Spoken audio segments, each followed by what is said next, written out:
Just after 2:00. How are you? And welcome to the Jason Gregor Show on Sports 1440, Oilers Nation, YouTube, and Facebook. As always, presented by PlayAlberta.ca, Alberta's only regulated online gambling website where 100% of the revenue stays right here in our lovely province of Alberta at PlayAlberta.ca. I hope you are having an awesome day. We have an unbelievable show for you today. We're going to talk a lot of hockey. We also are, we've got a great Who Is It Wednesday guest. Woo-hoo.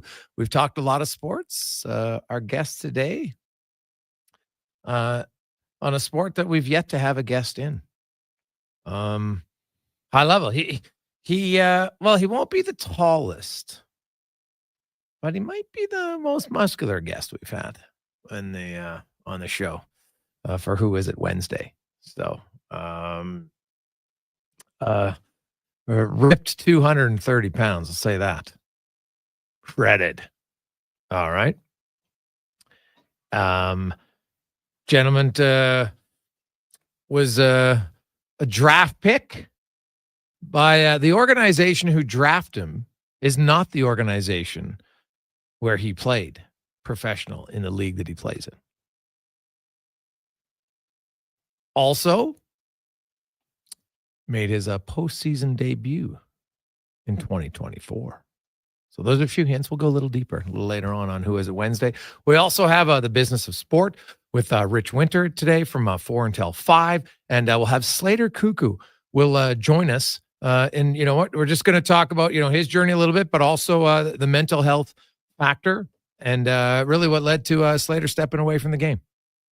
And in the business of sport now, the mental side is massive. So we'll talk to Slater and Rich about that. Also, we'll talk a lot about the Oilers game last night. There's a phrase I hope we never use. I think I shouldn't say never. At times, I think it's great to use. Unfortunately, I think it gets overused.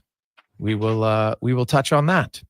Also on the show today, we will have Mike Rupp join us. We'll talk a little free agency in MLB. Juan Soto.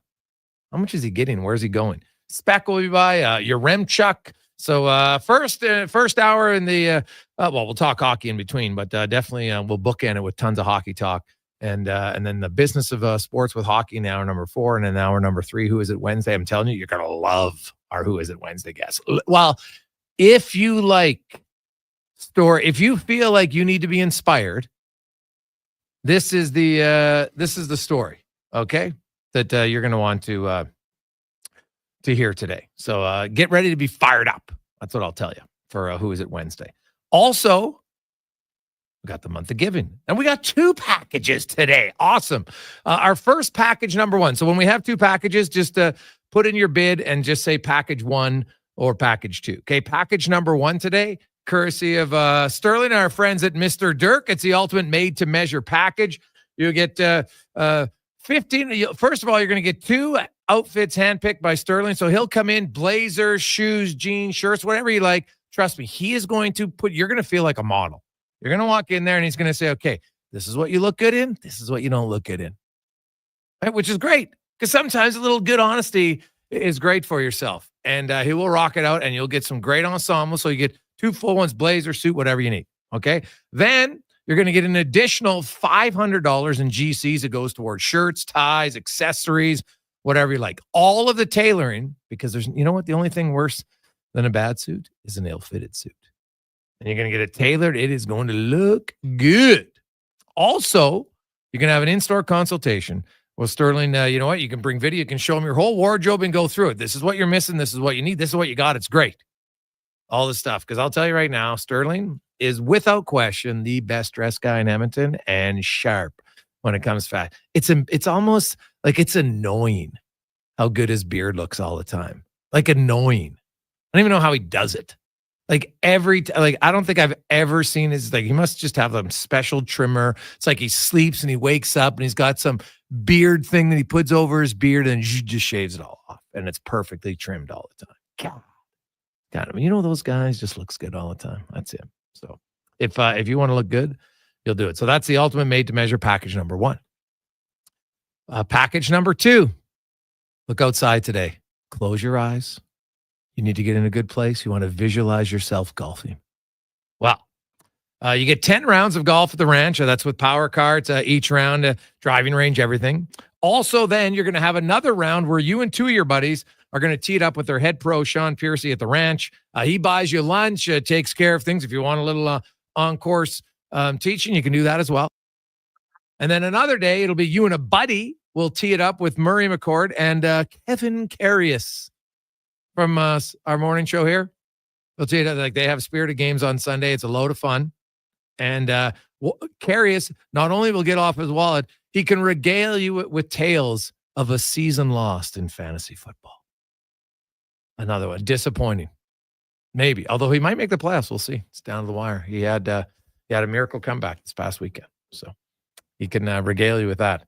Ask him if he's won anything since 2005. Just ask him that. It's coming up on 20 years. Oof, yowzer. Like halfway to the orders. So if you love golf, you love chirping, you like to have a lot of fun, I'm telling you, you'll have some of the most fun you'll have. So you can go days with yourself, and then you got some special rounds with Piercy, and then another one with McCourt and Carries. The ranch is in unreal shape. All the renovation they've done the last few years, it's amazing.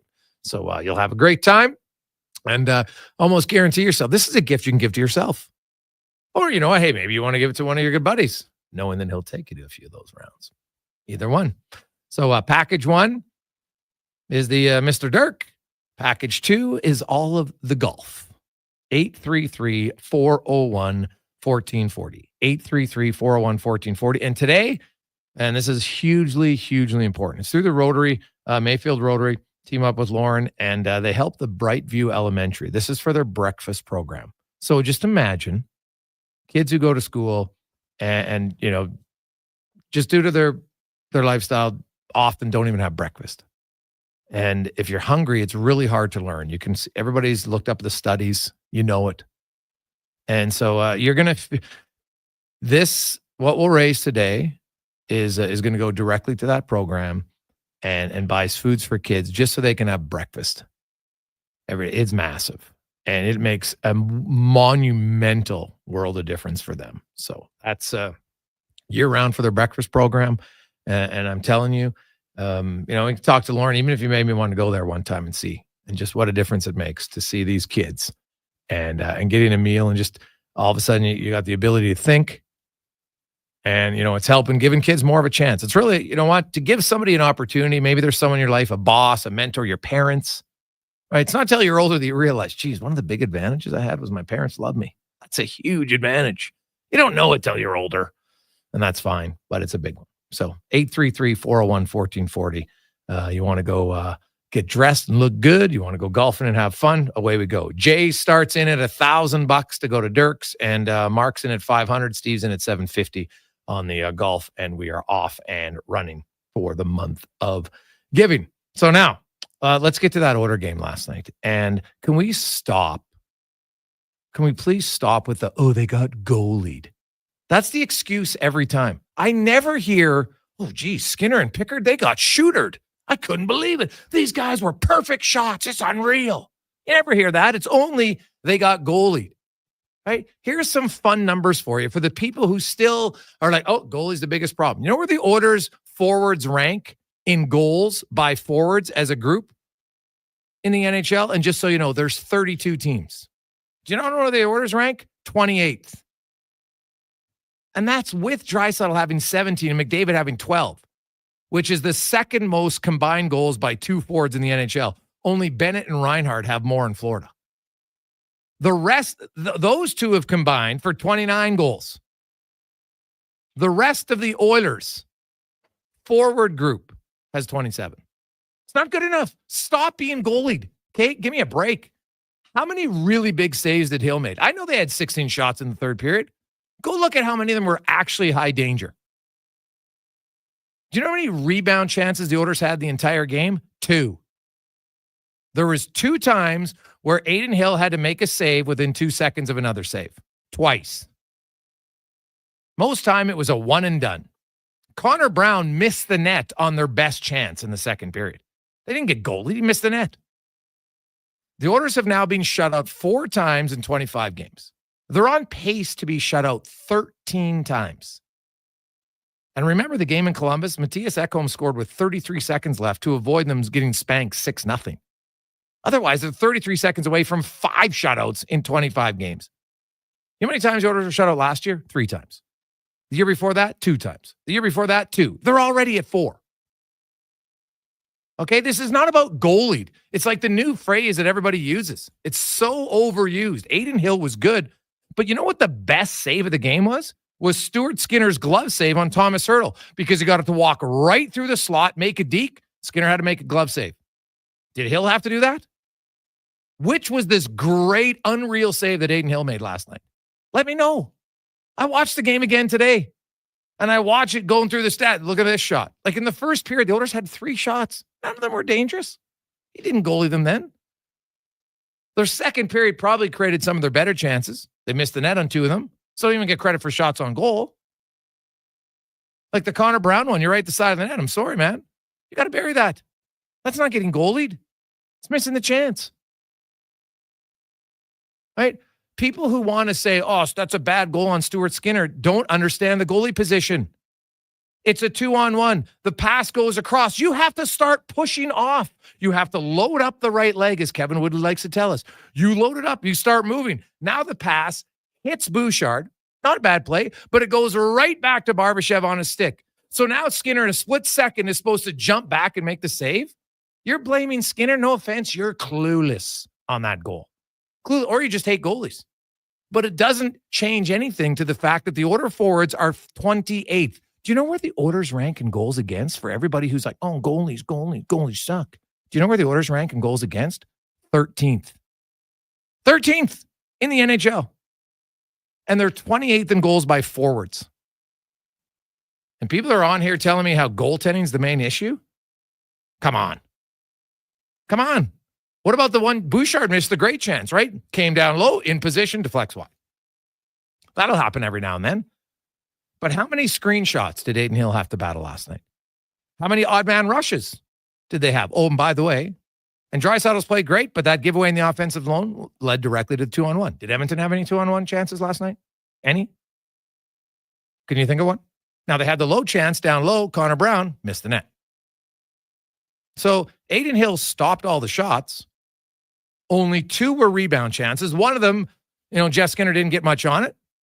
That's okay. You're not going to get everything on every rebound chance. And the other one was Nugent Hopkins off of the Bouchard shot with about 1:30 to go. It's a pretty good save by Adin Hill. That's it. That's not getting goalied. If you continually shoot from the outside, you're not going to score in the NHL.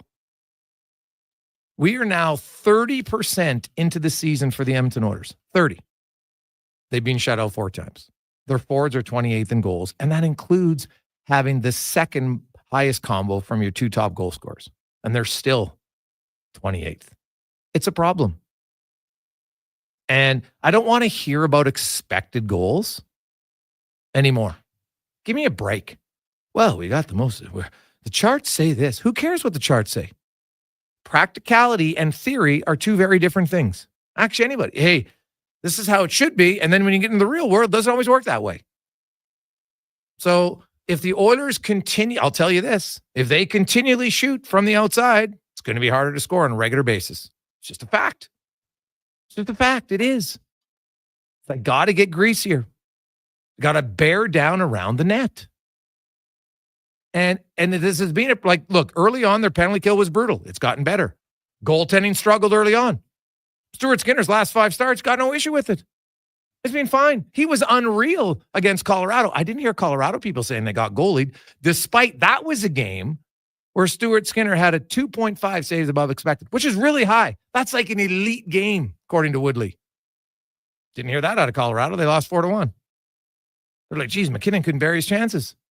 But in Edmonton, it's like, no. These guys, we're getting lots of great chances. Our expected goals, it's going to come around. You've been saying that now for 6 weeks. Sorry. Hate to say I told you so, but I told you so. Been saying this since the start of the year. They don't get greasy enough. And hey, I get that Jeff Skinner, you know what? He's maybe not everybody. But here's the thing about Jeff Skinner. He's a proven finisher. But he's not playing in your top 6 ever anymore? Why? We're giving Corey Perry shifts with McDavid and Draisaitl in a 1-0 game in the last 8 minutes? Why? What the hell's going on here? Corey Perry is a net front guy. They don't get to the net. Right? Jeff Skinner got the 3rd most goals career in the team. His last few games, I think he's played better. There was a while there he deserved his demotion. No problem with it. But at some point, if you're all about playing the odds, let's look at career shooting percentage of Jeff Skinner and then look at the other guy's career shooting percentage.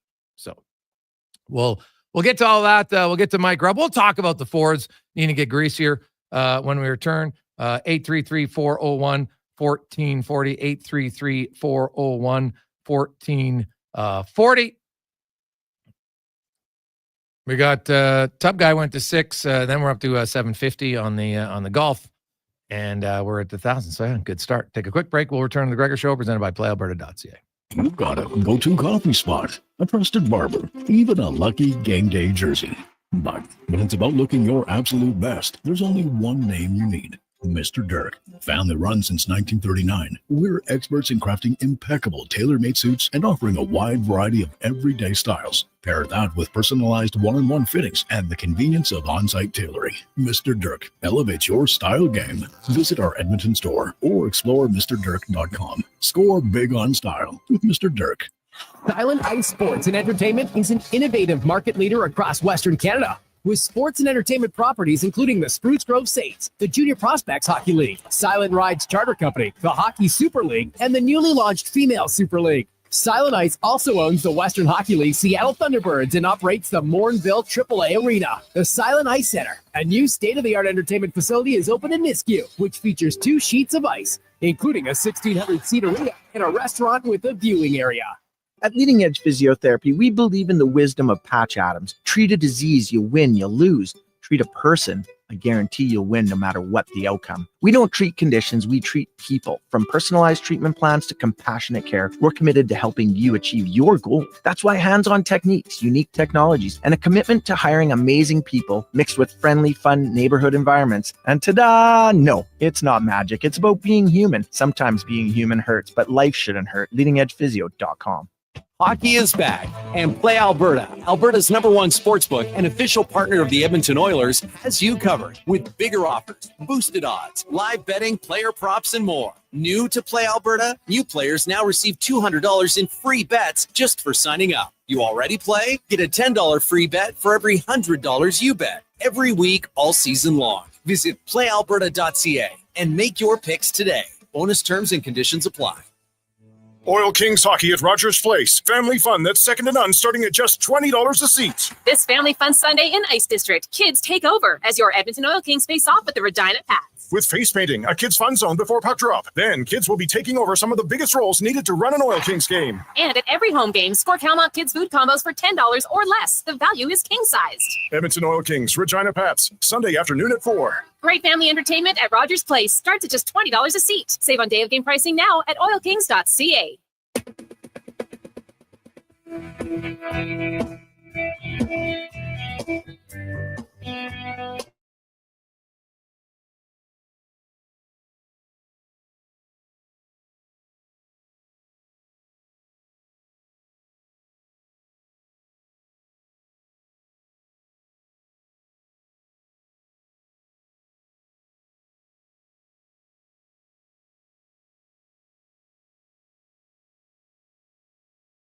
Regulated online gambling website.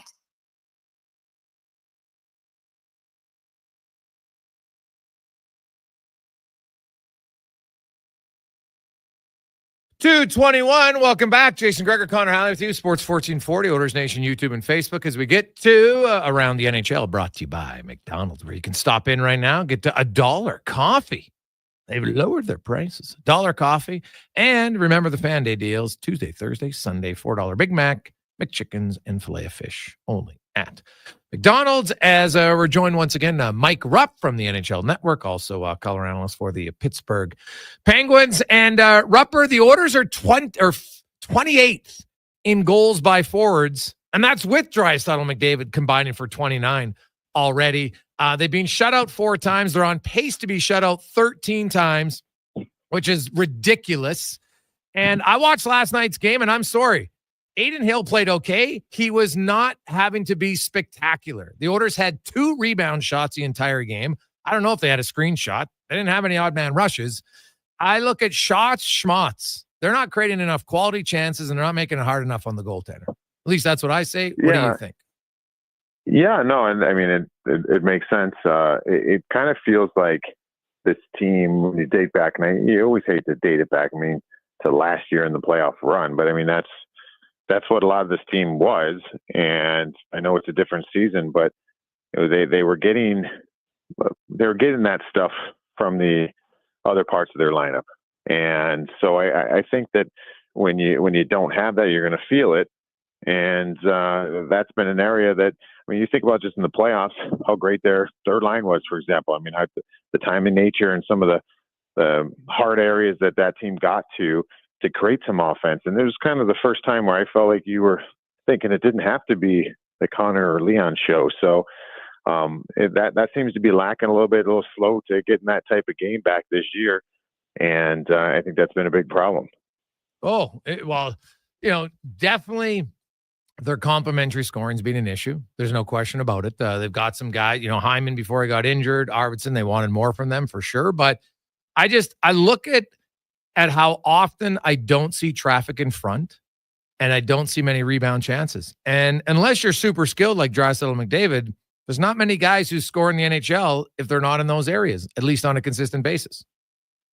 No, I mean, that's kind of where it's at too, I think as a team, even as highly skilled guys, you got to get back to the basics a little bit. And that's traffic in front. And it's just, I guess, kind of going off even what I said on the last part of it, I wonder if, because of the successes of last year in the playoffs, if you feel like that's just going to happen now, and that's just who we are. And I think that's something that you always have to stay on top of. And it just, whether you're established that way as a player or as a team, like you got to renew that every year and start it all over again. And yeah, I mean, there's certainly individual struggles, but I think it all goes back to just getting back to the basics. And that's an area that this team hasn't really done so far. No, not at all. So, Rupper, I know when you played, and you played, you weren't like Mr. High Skill guy. You weren't firing from 30 feet and going bar down. Not saying you couldn't, but that wasn't your game. How do you convince more guys? Because I know, hey, some players just aren't great net front guys. I get it. But even the best players in the world, Ovechkin, as much as he scores one-timers, still scores more goals from around the net. How do you, what do the coaches have to do? How do you get more guys willing to go to the net, get greasier, get rebounds? How do you do it?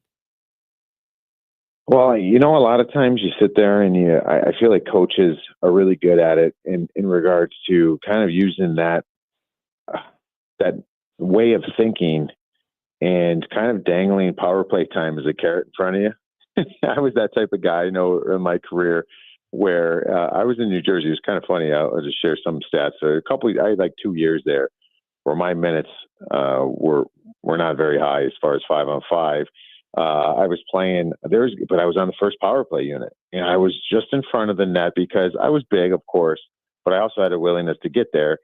And I understood my role in doing that. And I remember there's games where I would finish with 8 minutes of ice time, and I'd have 4.5 on the power play. So I'd only get, 3.5 of 5-on-5. And my point in that is I think coaches can get out of players by being like, hey, this is an area we're starving for right now. And there could be, you can get on the power play by doing it. We're going to reward guys for doing it. You might get a bump in the lineup for doing it. I mean, those are when you get back to the basics and the intangibles, sometimes it's about, you gotta sweeten up the pot a little bit for the guys to do it and to see that there's actually some value in that. So, I think that's a way that you can use it.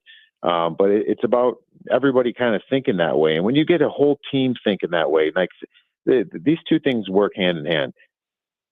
When I know my point men get the shots through, it makes me want to get to the net harder because they're good at getting it through. Those shots aren't getting blocked. Well, it happens the other way too. If my defensemen are going to be looking up and there's no one in net front, you're going to stop shooting that puck. You're going to look for another better option. And that's where if he knows as a defenseman or anybody from distance that, hey, we got guys that are hungry for getting to the front of the net. They're hungry to get the puck there because that's going to be opportunities for them to score, get an assist on the play. So I think those two things work hand in hand, and got to get guys thinking that way. Yeah. And it's gotta be a process at some point because we're at 30% of the season. This is not a funk. Like the Oilers' penalty kill was in a funk and it woke up. Their goaltending was in a funk. It's been way better here the last month. Their inability to consistently score has been a problem all year long, especially from their forwards not named McDavid and Draisaitl. And like the rest of their forwards are averaging basically 1 goal a game. That's it from your other 10 forward positions. Like it's just not good enough. No, and I mean it's an area of concern. You've got to have it. You've got to have it to. I mean, you're going to get nights like last night. We don't see it very often where that team, like us, we do this year. The numbers you gave, but it's not too often where I feel like you're going to keep the big boys off the score sheet. But there is going to be nights like that, and you've got to have enough players to be able to contribute on a nightly basis. And I think the other part of it too, it's like. Everybody wants to contribute and do it through the depths of your lineup, and you're going to go through some struggles. Hopefully, not all at the same time. That kind of seems like it's happening.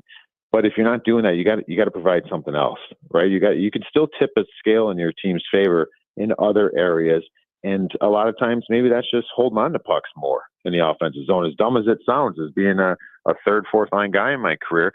Yeah, I'd love to go out there and contribute and be an offensive guy if I'm on a team with Crosby and Malkin because they're doing the boatload of the scoring. But if I'm not feeling it and I'm not getting the looks, I need to that doesn't mean I just start throwing 50-50 pucks to the net hoping to find someone in front for offense. I turn my back to the middle of the ice. I protect the puck for 45 seconds, grind a team down, make a good change, and get those skilled guys out there. There's other ways you can contribute. It's not just, hey, I have to go out there and score this goal. So I think you're looking for those things too. And by turn, playing more zone time, providing your team more zone time will turn into more goal scoring for your depth players. Mike Rupp joins us. Rupper, the Penguins have suddenly won 4 in a row. Are we seeing a resurgence? They I'll tell you what, the way the last night's game went against the Florida Panthers, we saw, the big game last night was the Colorado Buffalo. Yeah. It was a debacle as far as just teams there wasn't much defending going on a lot of different ways in that game. But anyways, there was also another close one as far as almost letting a big lead slip away. And that's the Pittsburgh up 3-1.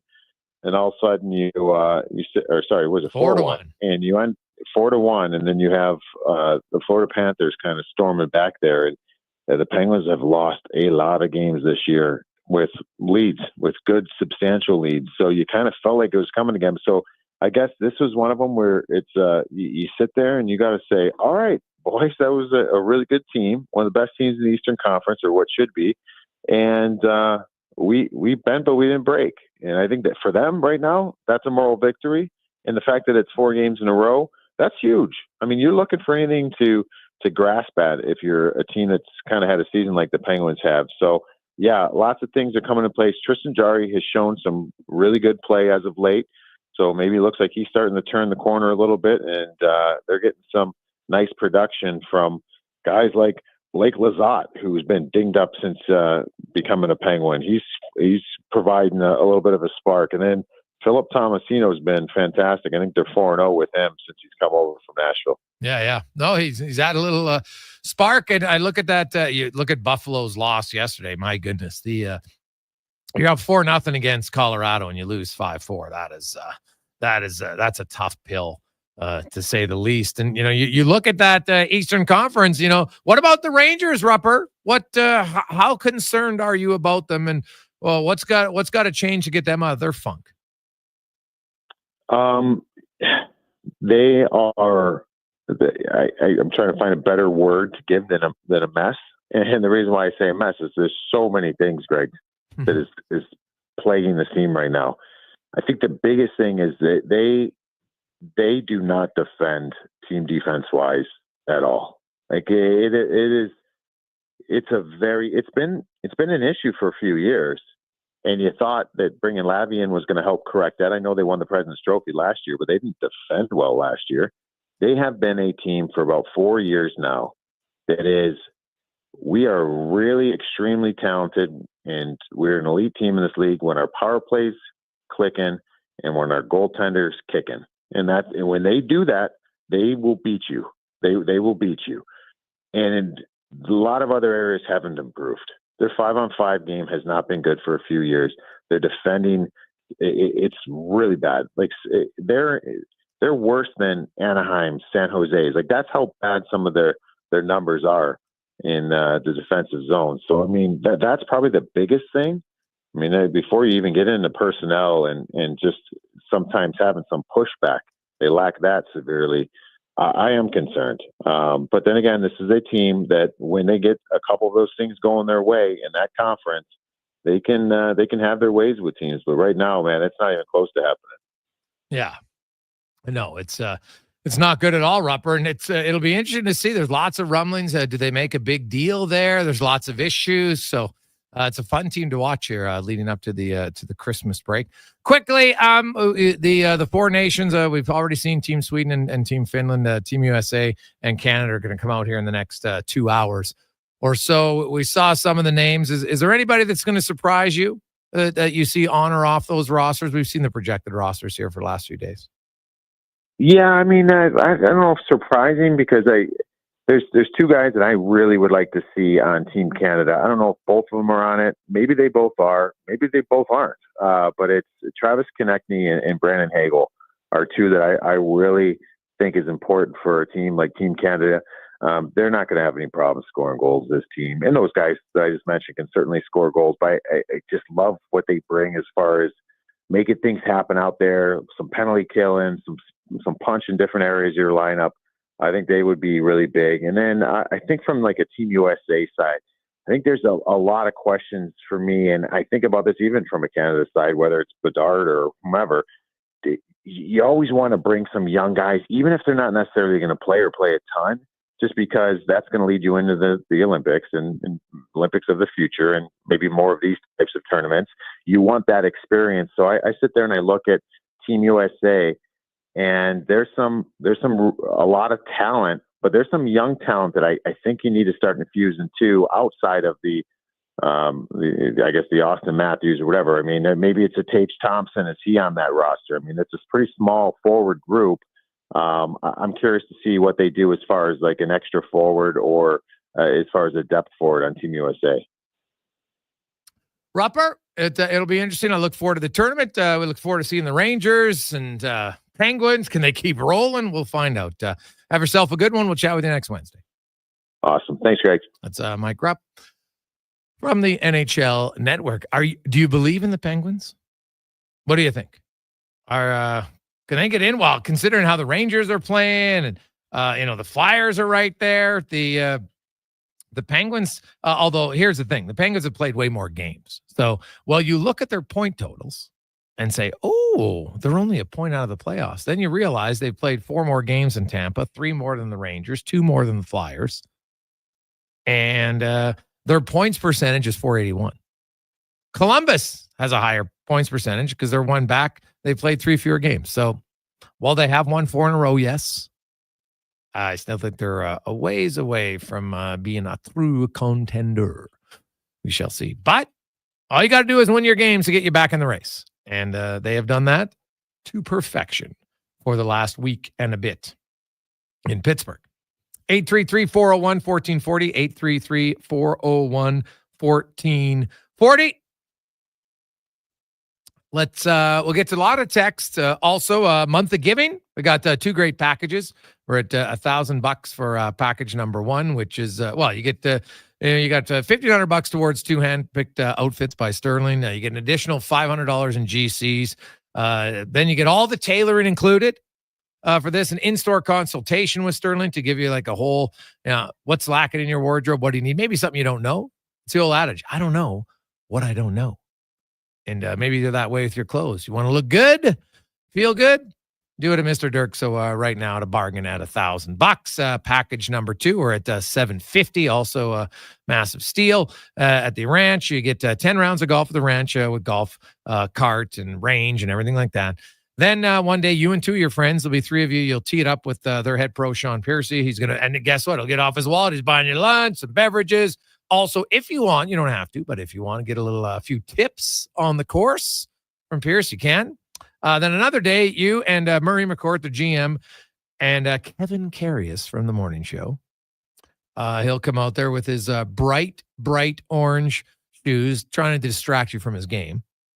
And those 2 will get off their wallet. You'll have a lot of fun that day as well. So right now, that's at a bargain at $750 from Mike. So if you want any of their package, 833-401-1440. Just put your name and which package you want. We are helping out Brightview Elementary Breakfast Program. Massively important program. That just a very simple thing about getting kids some food to start their day and giving them an opportunity to learn even more. So 833-401-1440. When we return, we will talk. Ooh, who doesn't like a little free agent talk? We'll get into that and more on the Gregor Show, presented by PlayAlberta.ca. Hey, sports fans, we've got a clear choice for you. At Crystal Glass, we provide customers with the perfect glass for any job. From home to auto and even commercial, installation or repairs, we're your team. Call 310-GLASS or visit crystalglass.ca. Crystal Glass. Ain't it beautiful? The inventory is unprecedented. Volvo Cars Edmonton is proud to boast an amazing selection of in-stock Volvo XC40s, 60s, and 90s. Visit Volvo Cars Edmonton today and experience the exemplary service you've come to expect and the affordable luxury only found with Volvo Cars Edmonton, Canada's only 12-time Volvo Excellence Award winners. Experience the difference. Volvo of Edmonton. Scott McGilvery here, HGTV host and renovation expert. The one upgrade I know homeowners will love: better, fresher Culligan water straight from the tap. Culligan's Aquasential reverse osmosis filtration system takes your water to the next level. With up to 7 stages of filtration and 14 filter options, they're certified to reduce over 90 contaminants. Your tap water is about to get a major upgrade: safer water that tastes great. Get started with a free in-home water test at Culligan.com. Culligan, water you love. I'm Colin Livingston, president of Cantork. Since 2016, we've been at the forefront of hydraulic torque wrenches in Canada. I'm delighted to share our latest venture, in-house production for quicker turnaround, superior quality, and heightened versatility. Experience excellence at Cantork.com. Experience more at the Edmonton Expo Centre. Come for Canada's largest trade show, the biggest names in entertainment, exhilarating sporting events, and more. Stay for the experience. But it doesn't end there. Maximize your brand exposure with Edmonton Expo Centre's new cutting-edge feature screens, spanning Western Canada's largest venue space. Captivate an annual audience of over 1 million visitors during iconic events like Pro Rodeo, Disney on Ice, Glow, K-Days, and so much more. To learn more, call 780-660-0514 or visit edmontonexpocentre.com today. Legacy Heating and Cooling is your #1 furnace service company for the holidays because we don't charge overtime rates, including 24/7 emergency. Oh, I need service, please, Santa. Tell me a price. My furnace is naughty. Would you please make it nice? No, I can't wait to find it under my tree. Please send me service from Legacy. No overtime or emergency rates during the holidays or ever. That's how you service your legacy. Legacy Heating and Cooling. Delicious news. The McDonald's meals you love are now $9.99 every day. Grab your faves like the Big Mac, 6-piece McNugget, McChicken, or Filet-O-Fish with medium fries and a medium fountain drink for $9.99 each plus tax. At participating McDonald's restaurants in Edmonton, Alberta, and the surrounding area. Prices exclude delivery. It's Black Friday at Canadian Tire. Shop their lowest prices of the year, in-store and online. Hurry, only until December 8th. Conditions and exclusions apply.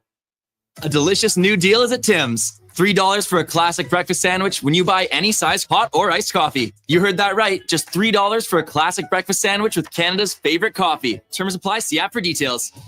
It's time for Tim's. Mitchner Allen Auctions Public Unreserved Equipment Auction is this Friday at 9 a.m. featuring 3 unused 2022 Case SP280B skid steers plus backhoes, dumpers, forklifts, excavators, mini excavators, graders, turf mowers, skid steers, utility vehicles plus commercial trailers. Info at maauctions.com. Hey, it's Scott from Sherwood and St. Albert Dodge. It's the holiday season, and we have some holiday specials that are better than getting new socks. We have 0% financing on almost all new models. We have the all-new Jeep Compass, nicely equipped, starting under $35,000.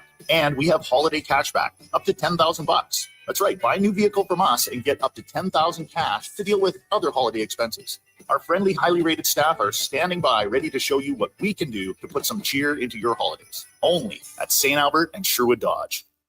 It's Black Friday at Canadian Tire. Shop their lowest prices of the year, in-store and online. Hurry, only until December 8th. Conditions and exclusions apply. Delicious news. The McDonald's meals you love are now $9.99 every day. Grab your faves like the Big Mac, 6-piece McNuggets, McChicken, or Filet-O-Fish with medium fries and a medium fountain drink for $9.99 each plus tax. At participating McDonald's restaurants in Edmonton, Alberta and the surrounding area. Prices exclude delivery.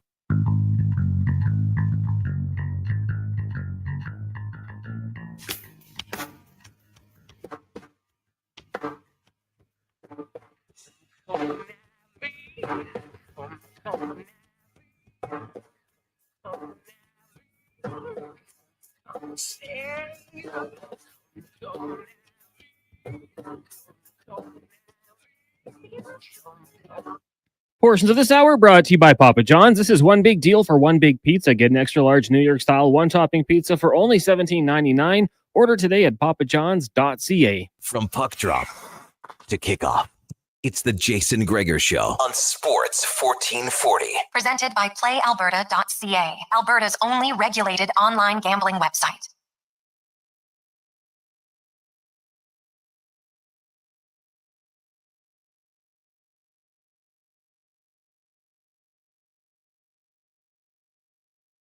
Hey, welcome back. Jason Gregor, Connor Halley with you. Sports 1440, Oilers Nation, YouTube, Facebook, and X. Sports1440.ca. Oilers traveled home last night. They have a day off today. They will take on Columbus tomorrow. And looks like Zach Hyman is going to return to the lineup as Drake Kajula was reassigned to Bakersfield. So Hyman, hope he can get back scoring. That would be nice. Should be a boost to the lineup. No question, but they're going to need other guys. Can't just sit back and hope that one guy gets going. They need everybody not named McDavid and Draisaitl to start scoring some more goals as forwards, because their forward group, forwards number 3 to 12, are the lowest scoring 3 to 12 forward group in the NHL by a fair margin. Not good. Not good at all. Now, let's talk. We are up to 1350 now on our package number 1 from Mr. Dirk. Love it. That one comes in from TQ. Nice. So if you want in, 833-401-1440. Now, speaking of big numbers, there's going to be a boatload of them coming up here very quickly as we get to our MLB report, brought to you by Legacy Heating and Cooling, home of the no payments, no interest for 1 year on your furnace. Go to legacyheating.ca. From the Toronto Star, Mike Wilner joins us. And Mike, last year, there was all the talk the Jays were, I don't even know how close they truly were to getting Ohtani, but they were definitely one of the two and willing to go to $600 million, and it ended up still being $100 million less than what the Dodgers got for him. And, there's talk that the Jays are one of the teams in the mix. It's not as hot for Juan Soto, but where would you say the odds are that Soto is actually a Blue Jay? And if he isn't, do they have other options or other plans? Because last year it seemed to be Ohtani or bust, and they did nothing else. Yeah, I think the we're doing the heaviest lifting there, it seemed. It wasn't Ohtani or bust last year. They had other plans, and those plans didn't work either. So, instead of going to their plan B, they wound up going to plan D or E or F or whatever it was last year when they missed out on Ohtani. And they were close. Close enough that there was a while there where they thought they had him. There were, high fives in the front office at some point. But with Soto, it's a little different. We're still a week and a half earlier in the process than when Ohtani signed. than when, the whole thing about the flight that he wasn't on last year. So, and I think it's a little different with Soto and Ohtani as well, in that Soto may be more willing to go to whoever pays him the most, as opposed to Ohtani was looking for lifestyle and he really want to leave Southern California, but he was willing to be talked out of it. I think that the Jays are right there for Soto. It's obviously less than 50-50 that they sign him, and probably less than a 20% chance that they sign him. But, you've got the Yankees and the Mets and the Red Sox and maybe the Dodgers and the Blue Jays in there, potentially all on equal footing, and whoever gives them the most money wins, quite possibly. And we'll see. And I do think the Jays would be willing to give him the most. The question might be how much more than the next team do they have to give, and we'll see if they're prepared to do it. But I mean, when you're talking $600 million, $650, $700 million, honestly, it sounds ridiculous for a normal person to say, but what's another $50 million, So hopefully they put their best foot forward and they can bring him in, but I would suggest that he's probably going to wind up with the Mets.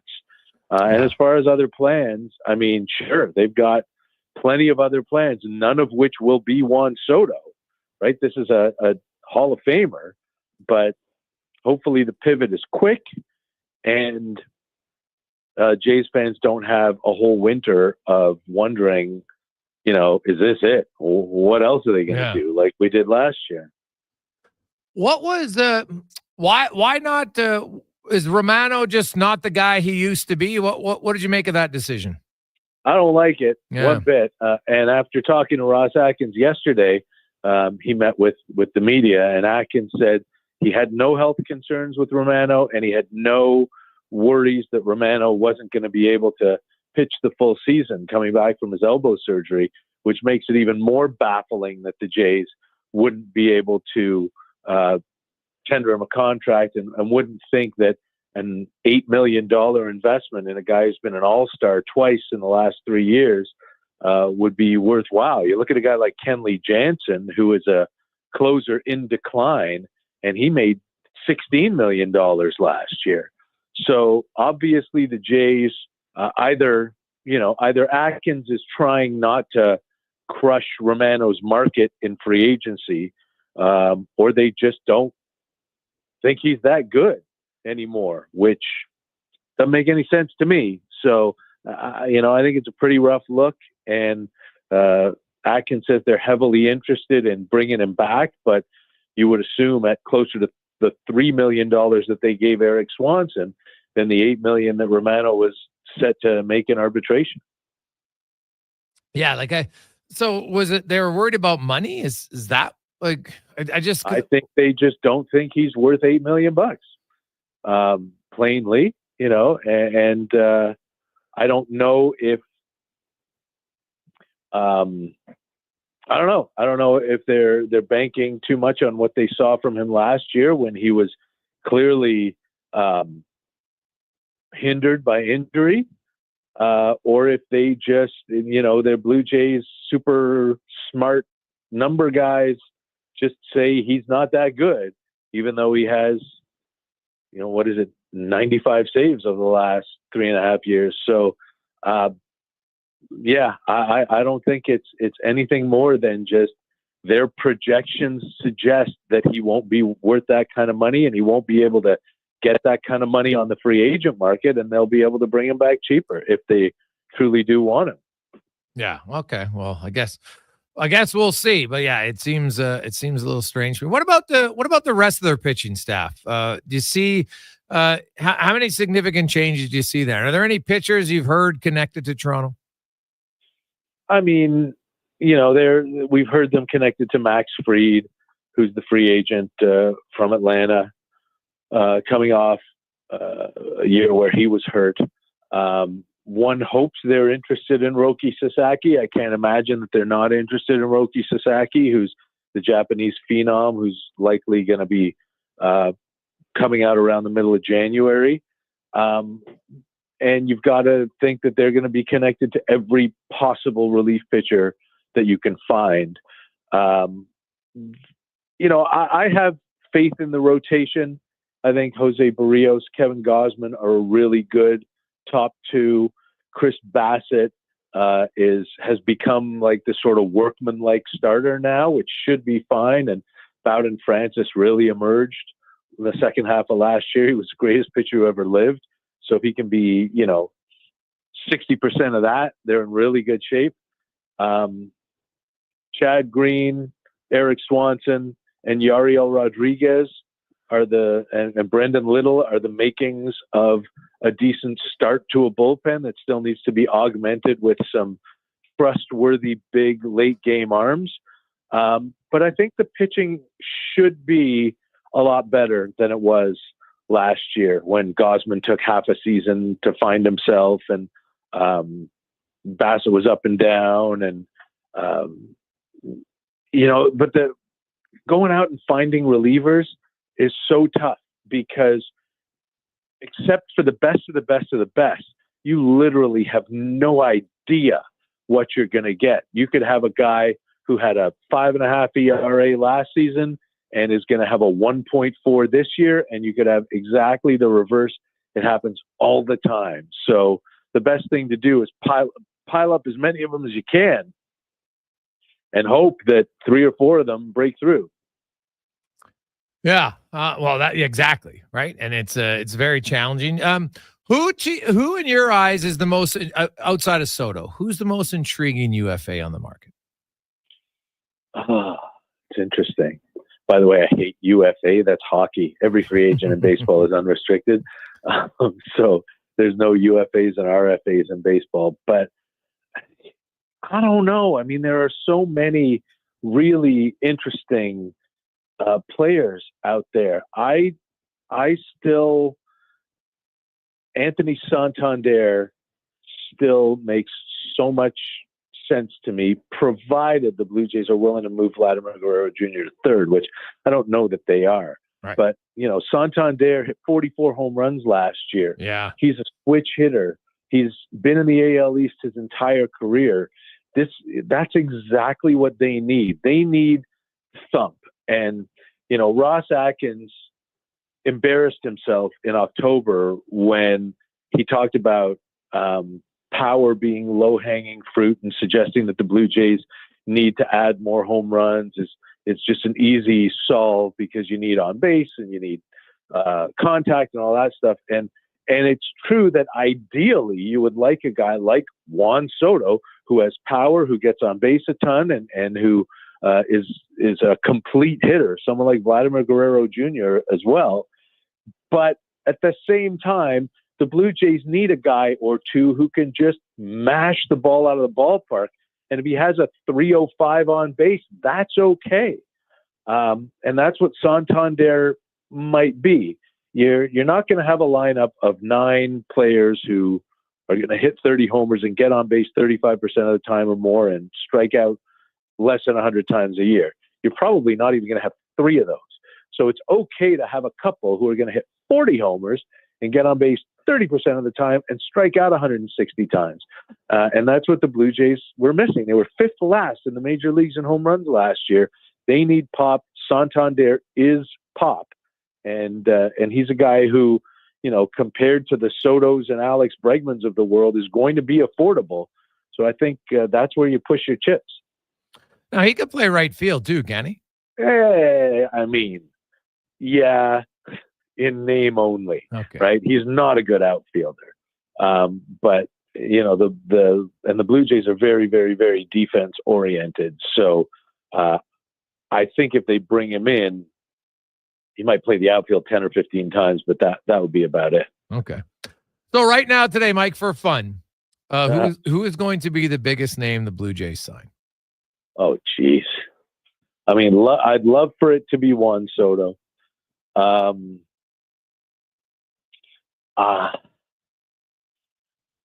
just don't have a lot of faith in this front office. I mean, whether it's Soto, whether it's Santander, whether it's Alex Bregman, I don't consider Gleyber Torres to be a big name, and I don't consider second base to be an area of need. I'll say, you know what? I'll say because the Blue Jays so often make moves that suggest that they think of themselves as too clever by plenty. I'm going to say it's going to be Clay Holmes, who's been a great closer for the New York Yankees, but they make him into a starting pitcher because they're, ahead of the curve. We'll see. All right. Mike, it should be great, man. I love it. Appreciate your time. Yeah, it's going to be a fun winter no matter what happens. Happy to do it. Thanks for asking. I bet. That is Mike Wilner from the Toronto Star. Now, speaking of baseball, we have Who Is It Wednesday. It is not very often you get a Major League Baseball player on Who Is It Wednesday. That's exactly what's going to happen for the next hour. Pretty excited about that. We'll update you on Month of Giving and come back. And you want to hear a story of perseverance and skill and excitement? Whew, buckle up. It's going to be great. Let's get to Con Man and a Sports 1440 update brought to you by Fountain Tire. You've been on the roads, you're slip sliding. Oh my goodness, get your winter tires. If you haven't already, stop in at Fountain Tire. You can save up to $225 off select tires, including Goodyear, until December 14th. And they'll even store your summer tires. FountainTire.com.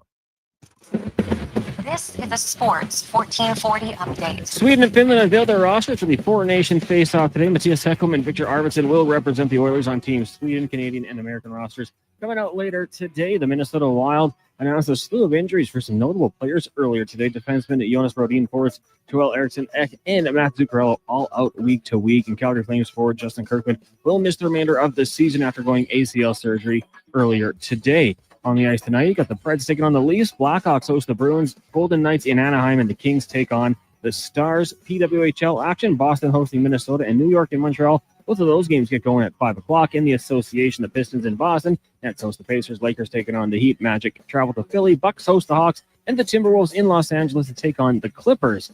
In the AJ, just one game tonight, Bonneville and Fort Mac take on the Oil Barons. That'll start at 7:30. And the Baltimore Ravens have suspended wide receiver Deontay Johnson for one game for conduct detrimental to the team stemming from his refusal to enter the game when they took on the Philadelphia Eagles with Baltimore on the bye week this week. He will be suspended for their Week 15 matchup against the New York Giants. Coming up next on the Jason Gregor Show, it's another edition of Who Is It Wednesday. I'm Connor Halley. This has been a Sports 1440 update.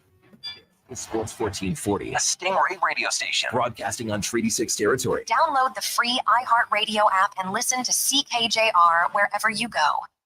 Well, get ready for a silly hockey fans. Your partner in power just skated onto the ice. EWEL.ca, the new e-commerce website for electrical wholesalers Edmonton, is ready for the power play 24/7, 365. UL skates to where the puck will be in 5 years. Now that's forward thinking. Killer selection, slamming products from the best brands, and legendary service. Don't sit on the bench. Get your account today at ewell.ca and win that project. Plug into your partner in power. Get an EWEL.ca account today. Mr. Rooter decorates a gingerbread house. Wow. What did you do here, Mr. Rooter? Well, we've got a Jube Jube toilet, complete with an icing-based wax seal. The main water line is licorice, red for hot, black for cold. You got your standard marshmallow hot water tank and a candy cane sewer line. And on the outside, candy corn hose pips. Disgusting, but they get the job done. To have your Yule clogs fixed, trust one plumber, Mr. Rooter. Black Friday continues at The Brick. Hurry in and save up to $3,000 off big screen TVs. Plus, save up to 65% off genuine leather sofas when you buy the matching love seat or chair. Save up to 40% off mattresses and up to 25% off bedroom, dining, and home entertainment furniture. Plus, the more you buy, the more you save, with up to $300 off select brand name major kitchen appliances. Some exclusions apply. See thebrick.com for details. The Brick, saving you more. Didn't get a holiday bonus? At Wolf GMC Buick, we have the bonus you need. Get 0% financing on our most popular trucks like the Sierra half-ton crew cab during GMC's Canada-wide clearance. Or select up to $8,500 on a number of Sierras. If you're looking for heavy duty, we have that too. Get GMC employee pricing on our Sierra HDs, Yukons, and the all-new GMC Hummer EV. And seeing it's the holidays, a $500 bonus on select 2024 and 2025 models. But when the holidays are done, so are these deals. Get to Wolf GMC Buick today. I'm making my list, checking it twice. And guess what? I'm giving Wilhock beef jerky to everyone, naughty and nice. Because honestly, everyone deserves a taste of Alberta's finest, no matter if they've been bad or good. So this holiday season, skip the chocolates and pass on the turkey. Make sure you're Wilhocking around the Christmas tree with Alberta's best beef jerky. Ho, ho, ho! Call to place your pre-order today at 780-986-2537. Weather forecast? Ugh. Savings forecast? Cha-ching. Save up to $225 on a set of 4 Select tires, plus a bonus $50 off any service of $150 at Fountain Tire until December 14th. Restrictions apply. Fountain Tire. We're on this road together. Delicious news. The McDonald's meals you love are now $9.99 every day. Grab your faves like the Big Mac, 6-piece McNugget, McChicken, or Filet-O-Fish with medium fries and a medium fountain drink for $9.99 each plus tax. At participating McDonald's restaurants in Edmonton, Alberta, and the surrounding area. Prices exclude delivery.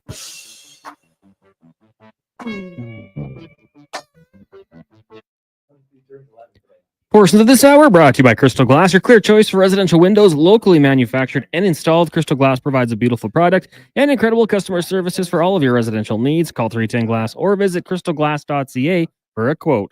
The Jason Gregor Show, the best of Edmonton sports talk and beyond. This is Sports 1440. Presented by PlayAlberta.ca, Alberta's only regulated online gambling website.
Welcome back. Sports 1440, Orders Nation, YouTube and Facebook. It is the Jason Gregor Show, as always, presented by PlayAlberta.ca, Alberta's only regulated online gambling website where 100% of the revenue stays right here in the province at PlayAlberta.ca. And a very special guest joining us in studio. By the way, quickly for a month of giving, we are up to 1,500 now on the Mr. Dirks. You want to look good, feel good? Then hey, we're not even at face value because you got $1,500 towards some outfits. Then you get an additional $500 in GCs to use for whatever you like. Also, all the tailoring on top of that. Because hey, there's nothing worse than a suit or blazer that doesn't fit properly. You want to get it fitted properly. You'll also get an in-store consultation from Sterling, to go all over your wardrobe. He is the best dressed guy in Edmonton, no joke, and probably has the best beard. So you want to look good? Trust me, he will make you look good. Just look at Strutty. There's the prime example of somebody who went from a 2 in fashion to about a solid 6.5. That's a pretty good improvement from one guy. Like he's not a miracle worker, but he's pretty good. Package number 2 right now, steal of a deal at $750 from Mike. That's where you're golfing lots of summer at the Ranch Golf and Country Club. You get 10 rounds of golf at the ranch with cart. And of course, you're on the range. You also have another day where you and 2 of your buddies are going to tee it up with their head pro, Sean Piercy. He'll get off his wallet. He'll take you around for a fun round, food and everything else. And if you want some on-course lessons, he can give you some. It's up to you. And then another day, you'll have a spirited match if you like, you and a buddy. Kevin Carius from Sports 1440 and their GM out at the ranch, Murray McCourt. He is a huge Cowboys fan and Blackhawks fan, so you got a lot of ammunition when it comes to chirping. And they'll, of course, make sure that you guys have a fun day, take care of everything as well. So right now, that's a bargain at $750. So we're helping out the Brightview Elementary Breakfast Program. Hugely important just to get kids started off on the right foot, get some food in them. Hopefully they can learn better. So you want to help out? 833-401-1440. 833-401-1440. And now we are joined in studio. I've been looking forward to this interview from quite some time. Many of you saw him. We had him on the show recently after he just made his MLB debut. Now, that was before the playoff. Then he's in the playoffs, and he's killing it in the playoffs as a member of the Cleveland Guardians, currently residing in Fort Saskatchewan. Eric Zobowski joins us. Eric, how you doing, my man? I'm doing great. Thank you. So we'll get to, I don't want to start the end, even everybody knows we're at the end, but I want to kind of go way back to, to a young Eric Zobowski. And when did you get the baseball bug? It was a sport I always played. Loved watching it on TV, the old Blue Jays broadcast on TSN. Okay. And then it just became something I fell in love with. Obviously I enjoyed playing it, but then it was, consuming it away from baseball, and it got to the point where I eventually quit hockey to focus on baseball full time. Okay. So what age did you do that? 14. Okay. How were your hockey skills? They weren't a good long-term plan. No, I talked to a few of your buddies around town. Now, obviously they're buddies, so they're probably chirping, and they're like, Eric was a good ball player, but it wasn't like, you were a phenom at 14 right. or 15 or 16, which I think is a great example. There are very few phenoms, but did you ever hit? Were you always a pitcher? Kind of when did you morph into being more of a pitcher? I was probably a hitter first, all the way up until my sophomore year of college. Really? I pitched a little bit on the side. Probably not giving myself enough credit for how well I pitched through, the minor ranks here, but I always thought I was going to be a hitter in college, and that was going to be my career. All right. It's like the Greg Maddux commercial, right? I don't know if you've ever seen that Chicks one. dig the long ball. Digs the long ball. Yeah. So you, what do you miss hitting? No, not even a little bit. I see how nasty all these guys are. Even, the bottom guy in a bullpen is up to 96 with some sort of demon breaking ball. And that makes me not miss it one bit. Okay. So you leave here. When did you ever have an inkling, like even pro, because baseball, not just talking MLB, but even like a pro career to get to single A and then double and triple, where it's like, what? I think this is realistic. Like, were you 17, 18 where you said, okay, this is 100% of my goal, or was it more, I just want to get to college? No, I was 17 and 18, just trying to get a walk-on spot at a junior college, like trying to get my books paid for. That's about it. And it's kind of, my story is a little bit of steps like that. I was playing U18 AAA here, and then it was trying to go to college. And then when I went to a junior college, it was trying to transfer to a good 4-year school. Right. And I ended up skipping the 4-year part because I got drafted out of junior college, but it was kind of always in small increments like that.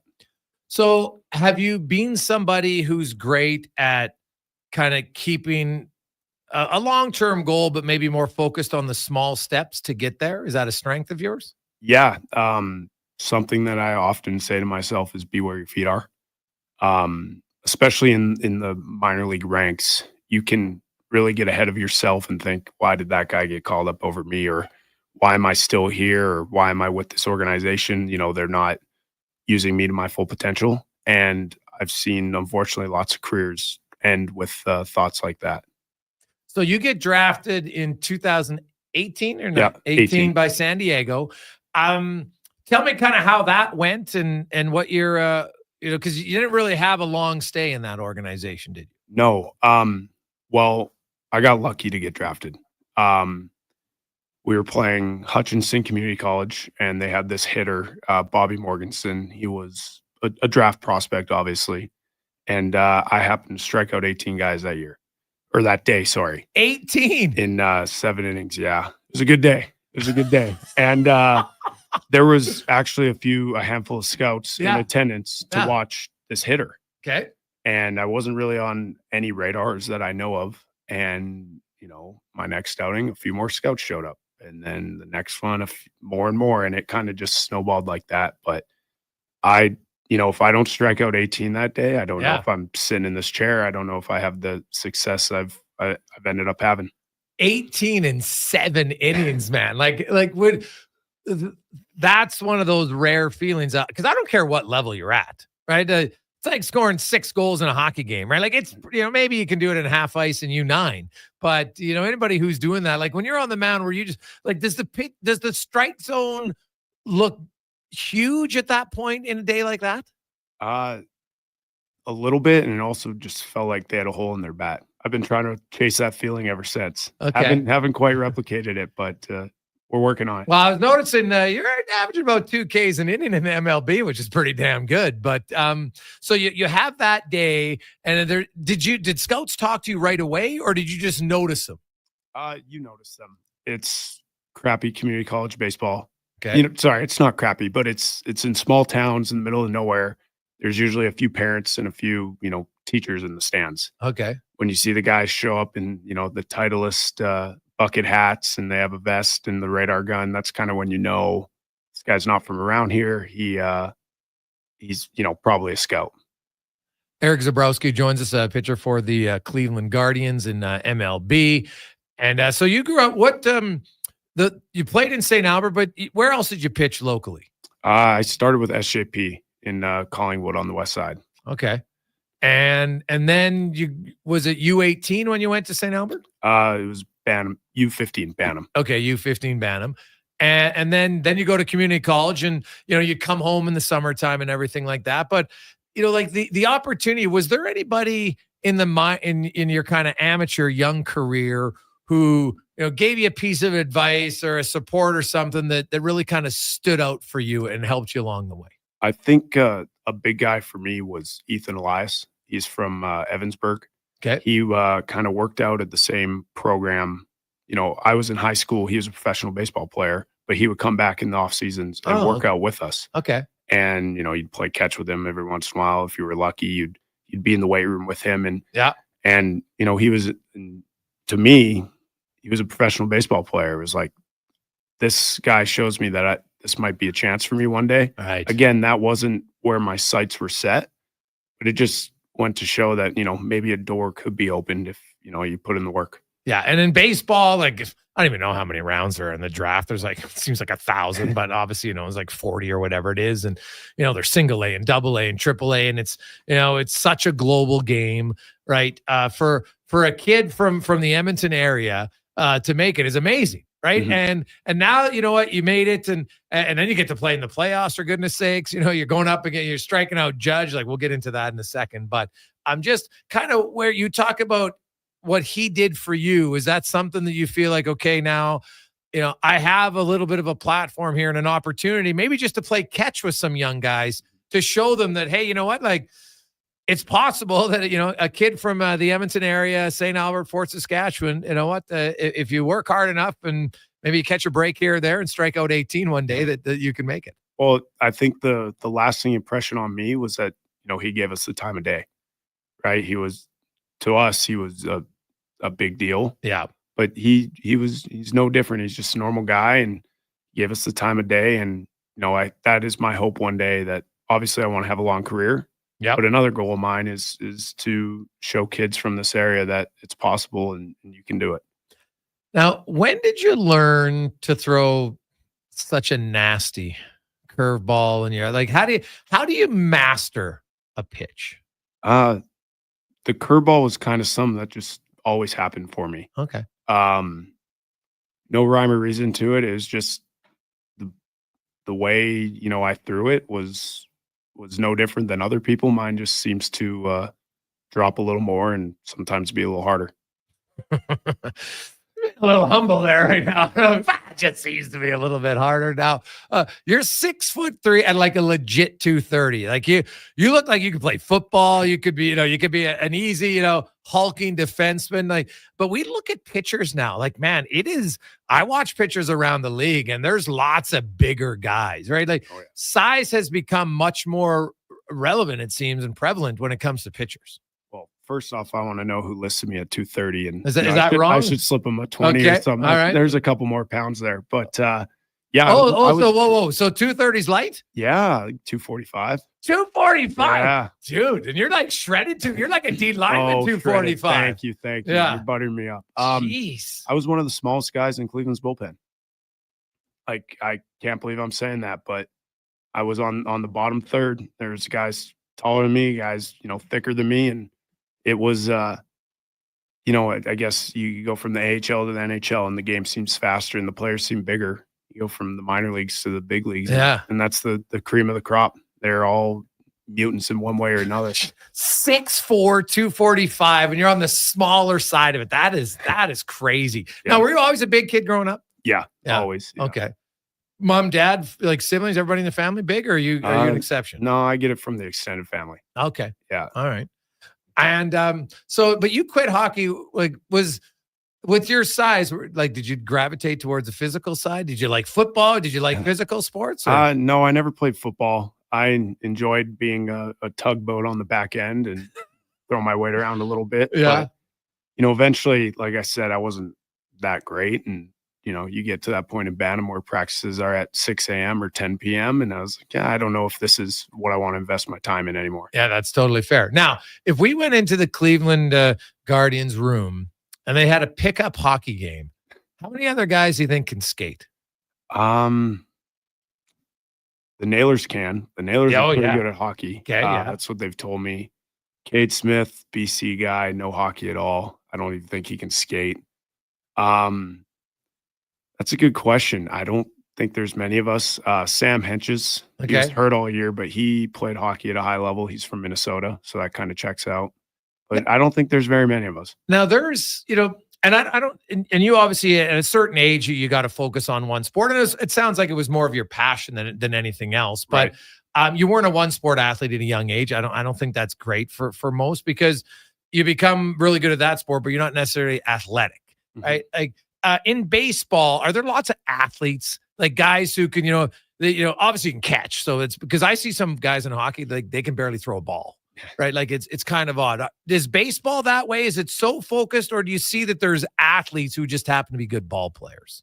Yeah, there's the guys who the only thing they're good at is throwing a ball. Okay. But there's plenty of guys who you put them on a basketball court and they'll excel. Wow. Put them on a football field, they'd probably do all right. It's definitely a sport where your athleticism can help cover some other flaws. Right. And a lot of guys can get by on athleticism. So do you have hops? How's your shooting? No basketball skills? I'm terrible at basketball. I tried my hand in junior high and I wasn't that good. No, it wasn't your thing. Okay. No. Do you ever play shinny? Do you ever play? Do you still skate at all? Not a whole lot anymore. When I first got drafted, I did, and then not to sound too soft or anything, but you don't want to fall on your elbow or do something like that. And this elbow's been through enough. Yeah. So try and be a little more proactive there. Now we're going to take a break because I want to get to that, because there's the odd guy whose path to the top is pretty smooth and away you go. Yours is definitely not. You've got, you don't even have a few potholes. You had some massive craters, I think, to put it lightly, on the way there. And I want to talk about perseverance and the battle at times that I think a lot of us don't see. Like, everybody sees the finished product of Eric Zobowski now. You're on the mound in Cleveland and they're like, God, that must be so fun, which in the moment, I'm sure it's unbelievable. Right. But all the stuff to get you there, probably the opposite of fun at times. So we'll touch on that next on the Jason Gregor Show. Eric Zobowski, of course, relief pitcher for the Cleveland Guardians, 6'4", 245. Geez, if we had the Dan Patrick bell, that'd be pretty good right now here on Sports 1440, Oilers Nation, YouTube, and Facebook. You got a go-to coffee spot, a trusted barber, even a lucky game day jersey. But when it's about looking your absolute best, there's only one name you need. Mr. Dirk. Family run since 1939. We're experts in crafting impeccable tailor-made suits and offering a wide variety of everyday styles. Pair that with personalized one-on-one fittings and the convenience of on-site tailoring. Mr. Dirk elevates your style game. Visit our Edmonton store or explore MrDirk.com. Score big on style with Mr. Dirk. For half a century, that's 50 years, GS Construction has been building the foundation of Edmonton and the surrounding area's infrastructure. But let's make one thing clear. This milestone would never be achieved without the dedication of our incredible team. Together, we've built the underground infrastructure that keeps things running smoothly, from the existing to the new underground systems. It's 50 years of hard work the team has put in to make it all possible. Here's to another 50 years. For more on our team and our work, visit gsconstruction.ca. Hockey is back, and Play Alberta, Alberta's #1 sportsbook and official partner of the Edmonton Oilers, has you covered with bigger offers, boosted odds, live betting, player props, and more. New to Play Alberta? New players now receive $200 in free bets just for signing up. You already play? Get a $10 free bet for every $100 you bet. Every week, all season long. Visit playalberta.ca and make your picks today. Bonus terms and conditions apply. For years now, we've been warning Edmontonians on the hazards of our stormwater facilities. While they may appear to look like still ponds, there is moving water beneath the surface, which makes the ice dangerously.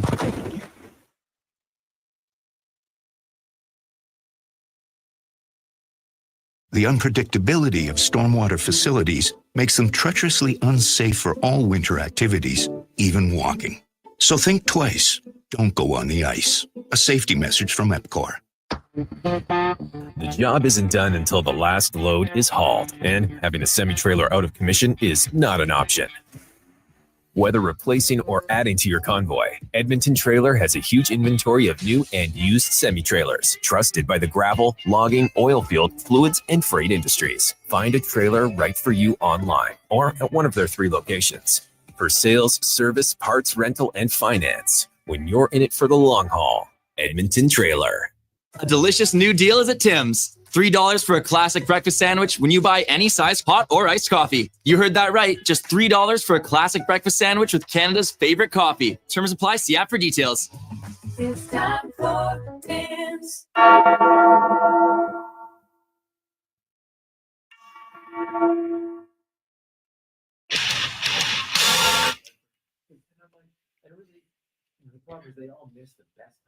Portions of this hour brought to you by Papa John's. This is one big deal for one big pizza. Get an extra large New York style one-topping pizza for only $17.99. Order today at papajohns.ca. From puck drop to kickoff, it's the Jason Gregor Show on Sports 1440. Presented by playalberta.ca, Alberta's only regulated online gambling website.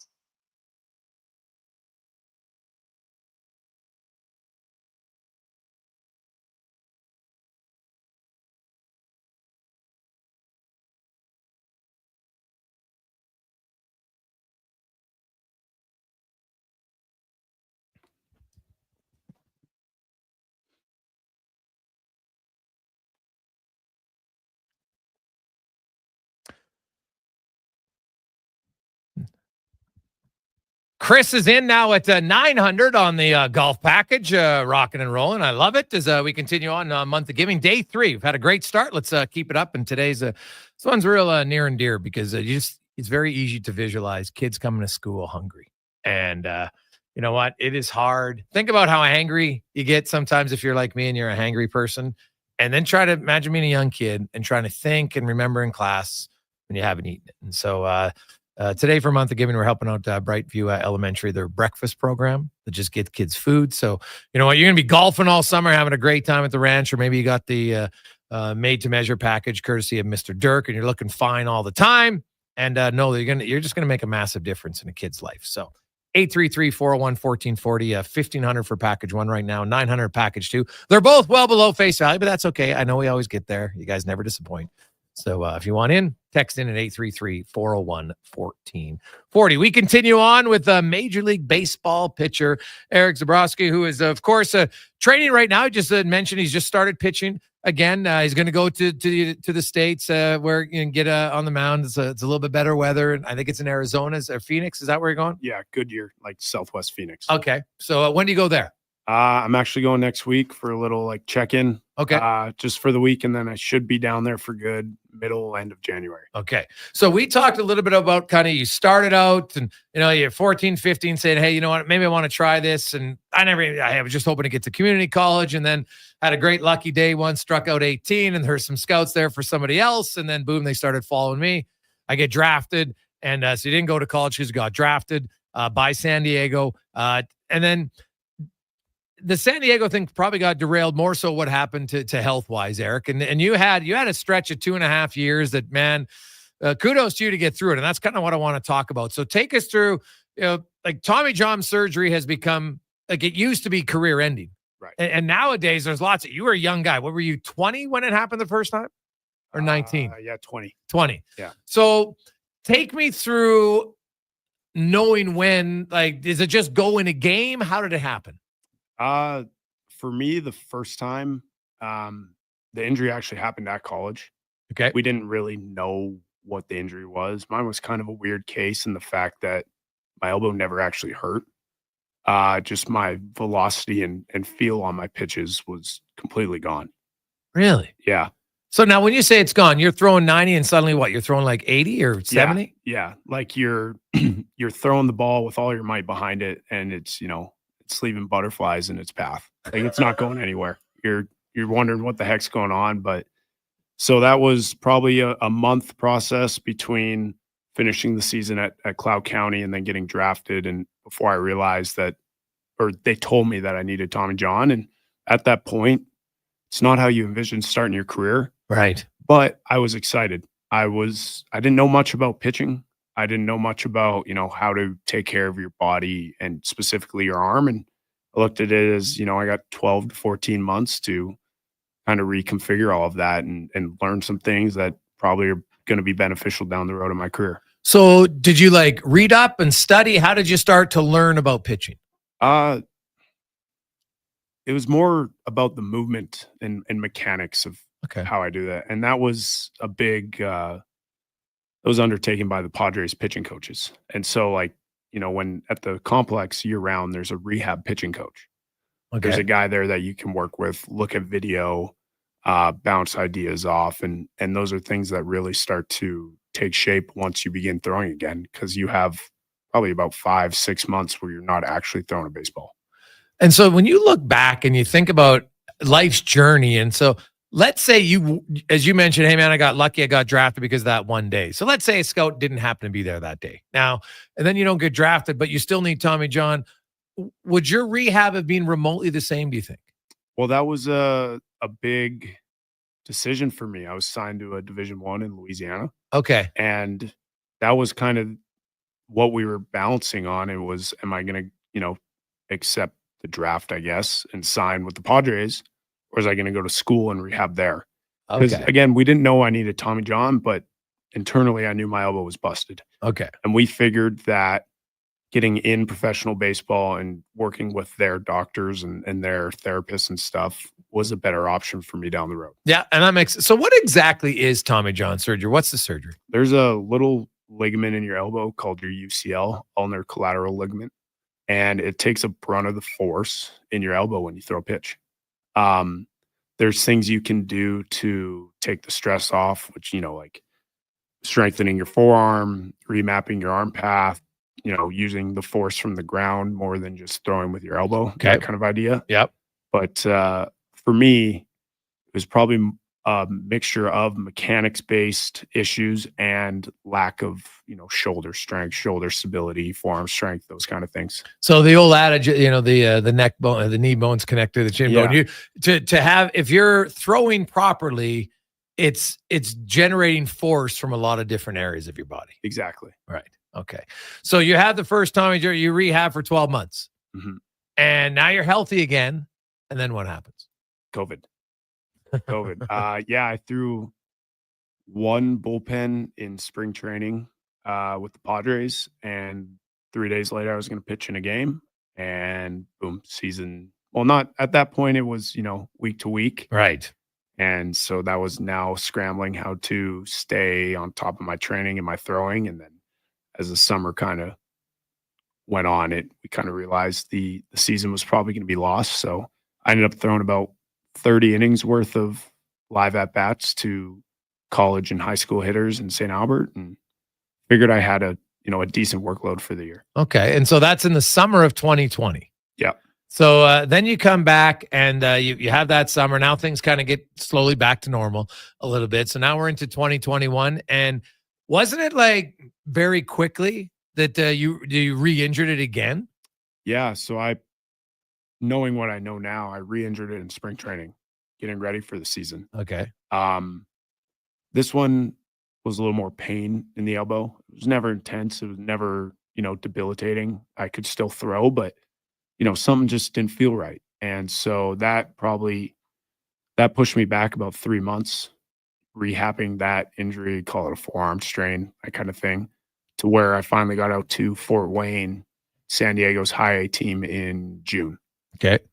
And then, that was pretty quick. That was after, fortunately for me, I was on a starter schedule, but I was still building up my inning and pitch count. So I was only throwing 2 innings a week. So it was, throw my 2 innings, not throw the next day because my elbow felt awful. Then try and get myself to the point where I could throw my midweek bullpen and then get ready for the next outing. And then it was finally in July, I made 2 starts in the same week because you're on a 5-man rotation and we play Tuesday through Sunday. So I pitched Tuesday, Sunday. And it was after that outing on Sunday where I was like, oh man, I don't know if I can make another start. I probably stupidly made another start and things were going smooth. I was throwing well, but I noticed, my velocity every inning was getting worse, going lower and lower. And, I probably started the game at 90, 93, second inning, 89, 92, third inning, 87, 90, fourth inning, 87-ish. And then my first fastball I remember of the 5th inning was 83 miles an hour. And that's when I was like, I was trying to pretend it wasn't hurt. That kind of idea. You fake it till you make it. That's kind of when I knew on that mound. I was like, oh man.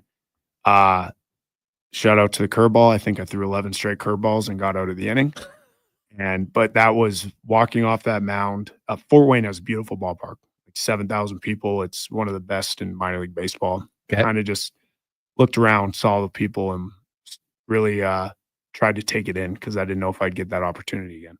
So at that point, so you knew it was probably Tommy John's again, and that's twice now in less than, less than 2 years. Yeah. Usually I didn't know at the time, again, it was Tommy John, but with the history of elbow issues and again, you see guys in the big leagues often, they'll go on the injured list for a month with a forearm strain. 3 months later, they're getting surgery. Yeah. It's usually the forearm strains are usually a precursor to some sort of surgery. I know I was headed to some sort of surgery. And so at that point, and when they tell you, okay, you got to go through Tommy John surgery again, how did you block out the doubt? Or did you? Did it just try to minimize? Because I have to think at this point, now you're 22 years of age. You sit there and you're like, man, I'm having bad luck. Like you could have had a lot of woe is me. And people wouldn't have really blamed you for feeling that way. Take me through the journey of self-doubt to continue, to tell yourself, no, we got to keep pushing. It actually started pretty smoothly. Pitched pretty well in those 2 months in high, and that was a big confidence boost. Okay. You know what? Because you spend 2 years rehabbing the first surgery, you haven't thrown a pro inning. Am I good enough to do this? Right. Like, do I belong here? Am I, able to perform at this level? And I showed, it was a small sample size, but over those 2 months, I showed that I probably did belong in professional baseball. So starting the process of the second surgery wasn't that bad. I had a really good idea of what was in store for me. I knew all the processes and what it was going to feel like a week out, a month out, 2 months out. And it started off really well. And then I think I did all right all the way up until probably about the year mark. And that's when I was thrown off the mound again. And there's no pain in my elbow, no soreness. But again, something just did not feel right. And that was when it was like, man, what am I doing? I'm in month 12, 13, 14 of a second rehab. Yeah. I think, I'm now 23 or 24 years old. Like, maybe it's time to start my life. And that took a lot of, talking off the ledge from a lot of people in my support system. Like, my wife was amazing. There's a funny story with my agent. I called him, pretty much said I'm going to quit or retire. He said, I'm going to fly up there and kick your ass if you quit. And he just It was probably the fact that even if I didn't believe in myself at the point or at the time, so many other people showed me that they did. Okay. And I kind of owed it to them, right? Yeah. If enough people are telling you you're going to make it, you're going to be all right, maybe I was wrong in feeling the way I was. Yeah. And I ended up going to Cleveland. I got a shot in my elbow to reduce some inflammation. My joint was just kind of inflamed, understandably so, from the rehabs and the procedures that had been done on it. And it was probably about a week after the shot, I was like, oh, okay, I'm back. I wasn't throwing yet again, but I was like, this feels good. But it was probably a month or so of time where I was dead set on retiring from baseball. Eric Zobowski joins us, of course, for a relief pitcher for the Cleveland Guardians. So you of course, because you weren't drafted by Cleveland, but they signed you, right? I got Rule 5 drafted to Cleveland.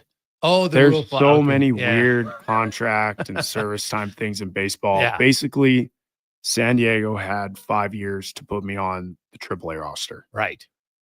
I was in the midst of getting my second surgery when that deadline happened. I do not blame them for not putting me on the AAA roster. And so that opened me up to other teams who had room on their AAA roster. So Cleveland, fortunately, was one of them. And you at that point, how many pro games experience did you have? I think 8. 8. Like they must have, like, you look back like, man, I must have done something in those 8 games to get noticed. And Cleveland has a reputation of being the pitching factory. Yeah. They're able to, turn rejects like me into big league arms and things like that. And it was, again, just maybe I didn't believe it, but someone out there did. And the Cleveland's front office obviously believed that maybe one day I could pitch in the big leagues. And kind of that helped too, going through the second surgery. Have you ever spoke to anybody in the organization who signed you? Say, like, I'm curious, like, what did you guys see at the time that made you say, let's take a swing? I think maybe my outings in the big leagues this year probably is the reason why. I think they just saw that I had the ability to pitch at the highest level and strike guys out and get out sufficiently. And I think, I'm not sure why. You're right. It's a question I haven't asked, but yeah, maybe I should one day. Right? Like, it would be a fun just to, sometimes it's always good to see how others view you. Yeah. At some point. And like 8 games isn't a real big sample size, right? 0.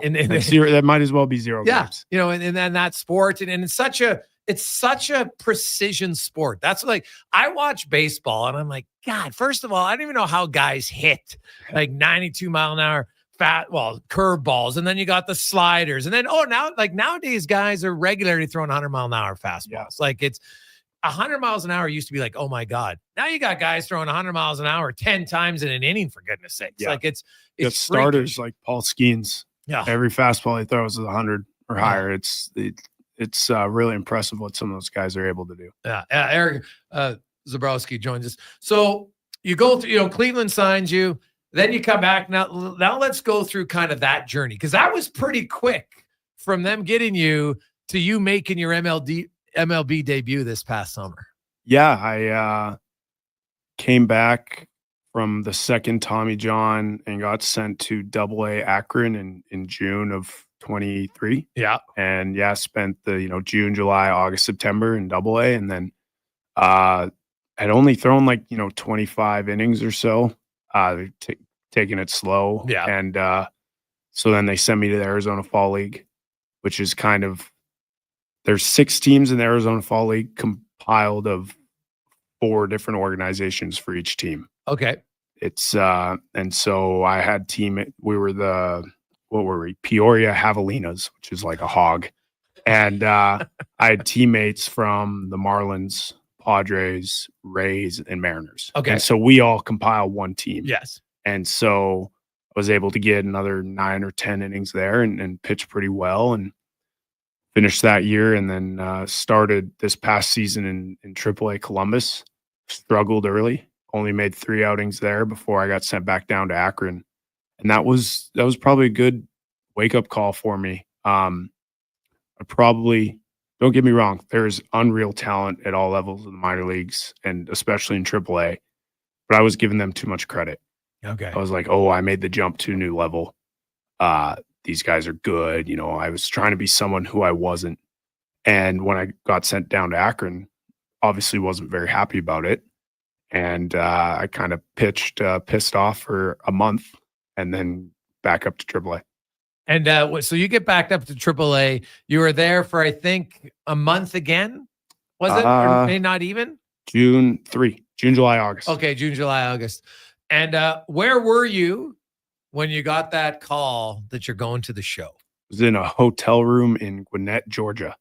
We were playing Atlanta's AAA team, and they're just a suburb of Atlanta, actually. And me and my wife and her dad were just hanging out in the hotel room after a game, playing cards. And caller ID lit up Andy Tracy. That was our manager in Columbus, and it's a pretty quick phone call. Did you know? Now, when he calls, are you like, I'm going? Do you know, or do you like? He doesn't normally call you at midnight. Oh, it's midnight. Yeah, I think that's the only phone call I've ever got from him. And okay. so when I saw his name pop up and what had happened in the Cleveland game, a few relievers have been extended. Right. You know, going more than one inning. And kind of when that happens, they sometimes cycle in new guys for, you know, freshness and availability. Sure. And I thought there was a chance. And yeah, name popped up. Hey, Eric, just want to let you know you're going to big leagues, pack your stuff, call your family. Like I said, it was midnight, and then he drops this bomb on me at the end. The car will pick you up in 3.5 hours. No sleep, eh? No sleep. My wife has a great picture of me catching an hour in the terminal at Atlanta's airport, but that was it. Yeah. Wow. It was just too jacked up to sleep. No chance, man. Yeah. That is unbelievable. So we're going to take a break, and then we're going to come back, and there's not, well, I'm trying to, second guy from Edmonton or third to be an MLB player? I know there's Mike Johnson. Yes. I'm sure I'm forgetting someone else, but I'm not too sure. Yeah, I think it's 3 or 4. Like, it's not many. And I know there's a few guys from a while ago. Yeah. Yes. You know, many years ago. So we'll get to that feeling and just being an MLB player. Then, of course, into the Bronx and the Bombers, and what an unbelievable playoff run. Eric Zobowski will join us next or continue on in the Gregor Show, presented by PlayAlberta.ca.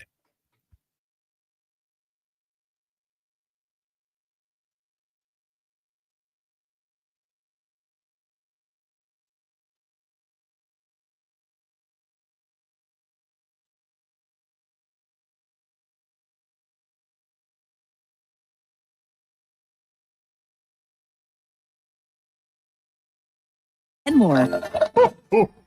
Happiest of holidays from Booster Juice. Download the Booster Rewards app today. Edmonton's premium live music and party venue is On the Rocks. Check out Bingo Tunes on Monday. Perform on the best stage in town with karaoke on Wednesdays. Learn how to salsa with Salsa Rocks on Thursdays. And every weekend, OTR goes live. With your favorite bands on the OTR stage and DJ Kenny K. For everything that's going on at On the Rocks, give us a follow. Facebook, Instagram, or Twitter. At On the Rocks, EDM. Eat well, party hard. On the Rocks. On the Rocks. On the Rocks. Open every day till 2 a.m.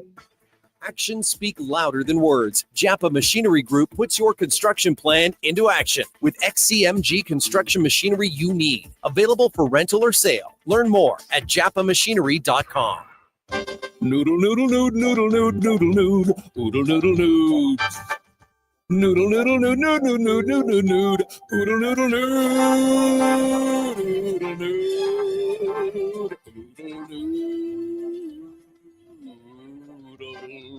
noodle, noodle, noodle, noodle, noodle, noodle, noodle, noodle. Noodle, noodle, noodle, noodle, noodle, noodle, noodle, noodle, noodle, noodle. Troll low down to Oodle Noodle tonight because dine-in is open. Vimy and Don and Hockey are dedicated to skill development for all hockey players. If you are a student athlete interested in growing as both a person and a hockey player, visit vimyridge.epsb.ca or donnan.ca to register for a free shadow day. Beginner or an experienced player, these programs are designed to nurture and develop your skills in a positive and supportive environment. Vimy and Donnan help student athletes pursue their passion for hockey while achieving their academic goals. Register for a Vimy and Donnan Hockey Shadow Day today.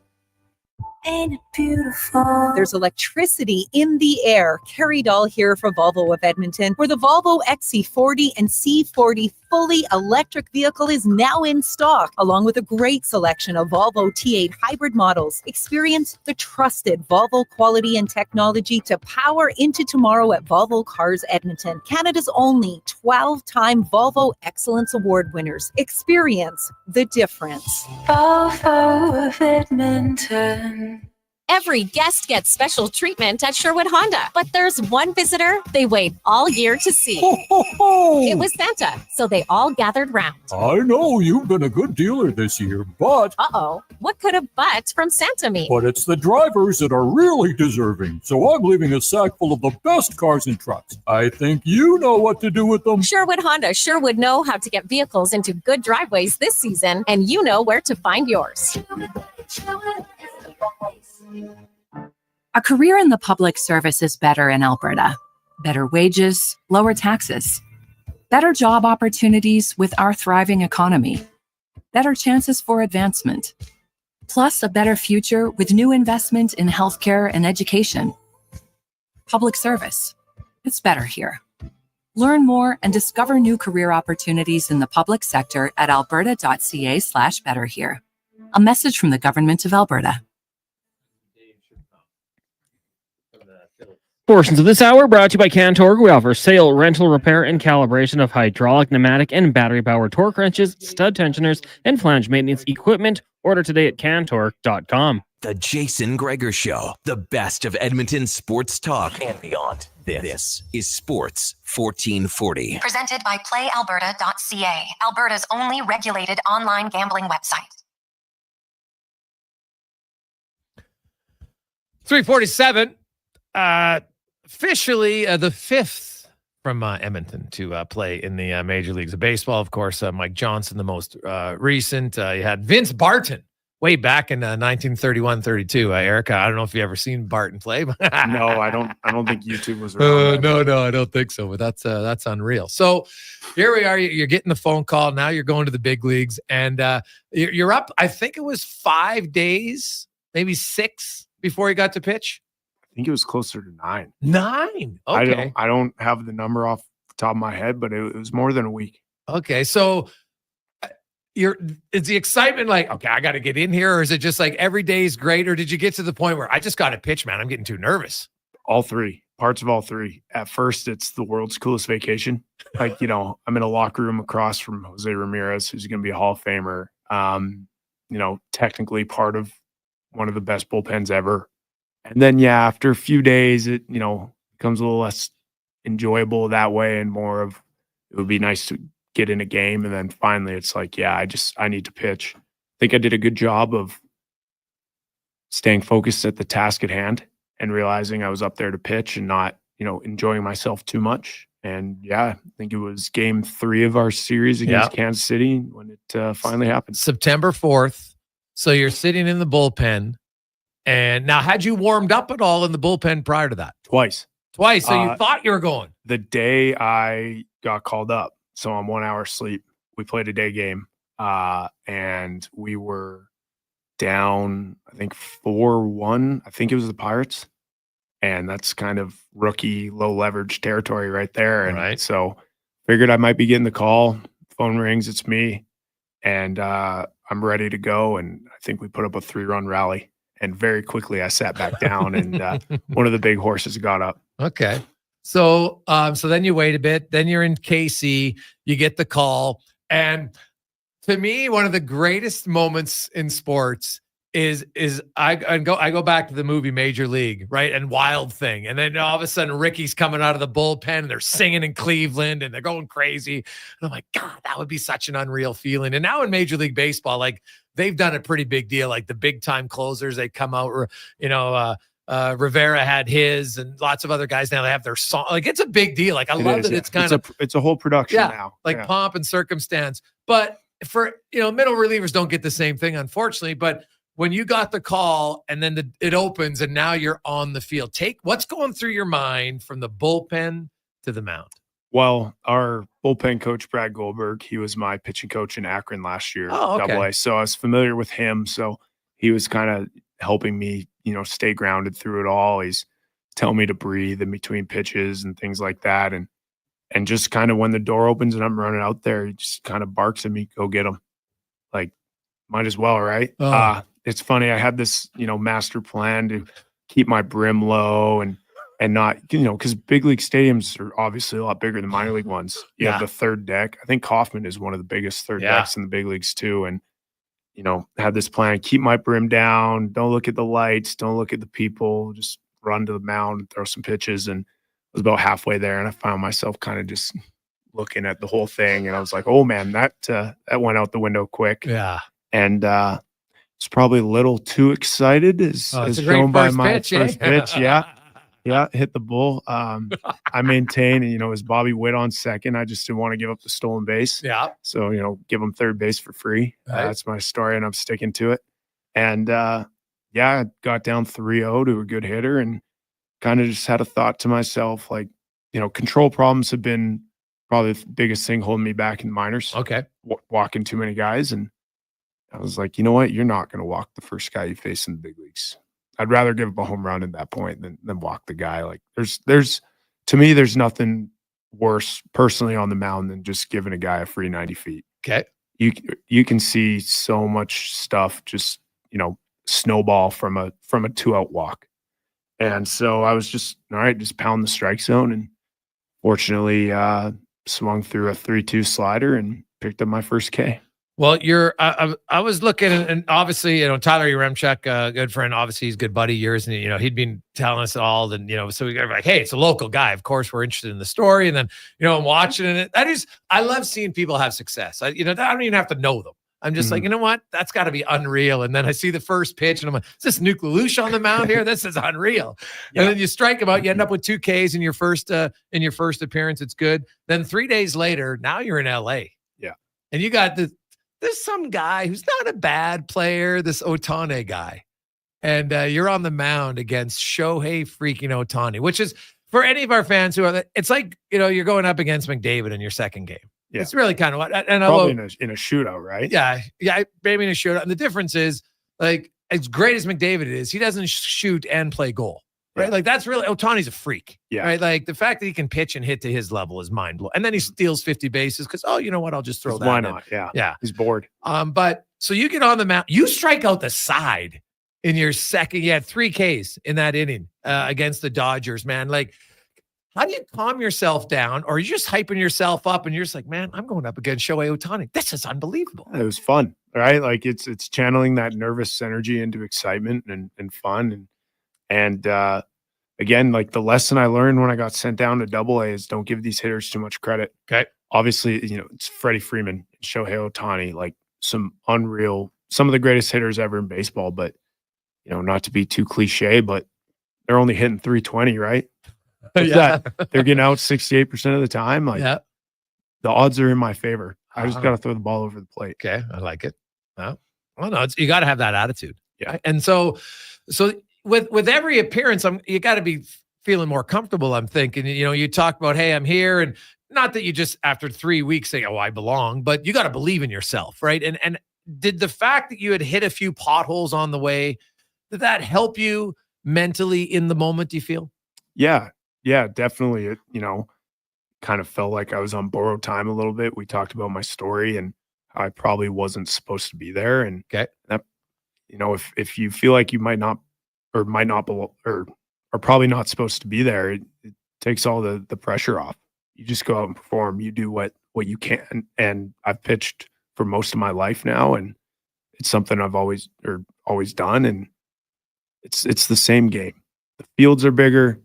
Players get paid more, but you're still just throwing the ball over the plate. There's still an umpire back there calling balls and strikes. It's still 60 feet, 6 inches. It's the exact same game. The stage is just a little bit bigger. So you go from the regular season, then you get announced you're on the playoff roster, right? You guys beat Detroit. You make 2 appearances against Detroit. Got to be pretty happy. You're on the play. Now you're on the ALCS. You're taking on the Yankees. You're in New York Stadium. Like, you talk Kauffman Stadium, but you're in New York now, and like, the Yankees they're a pretty big deal, right? Yeah, I'd say so. Yeah.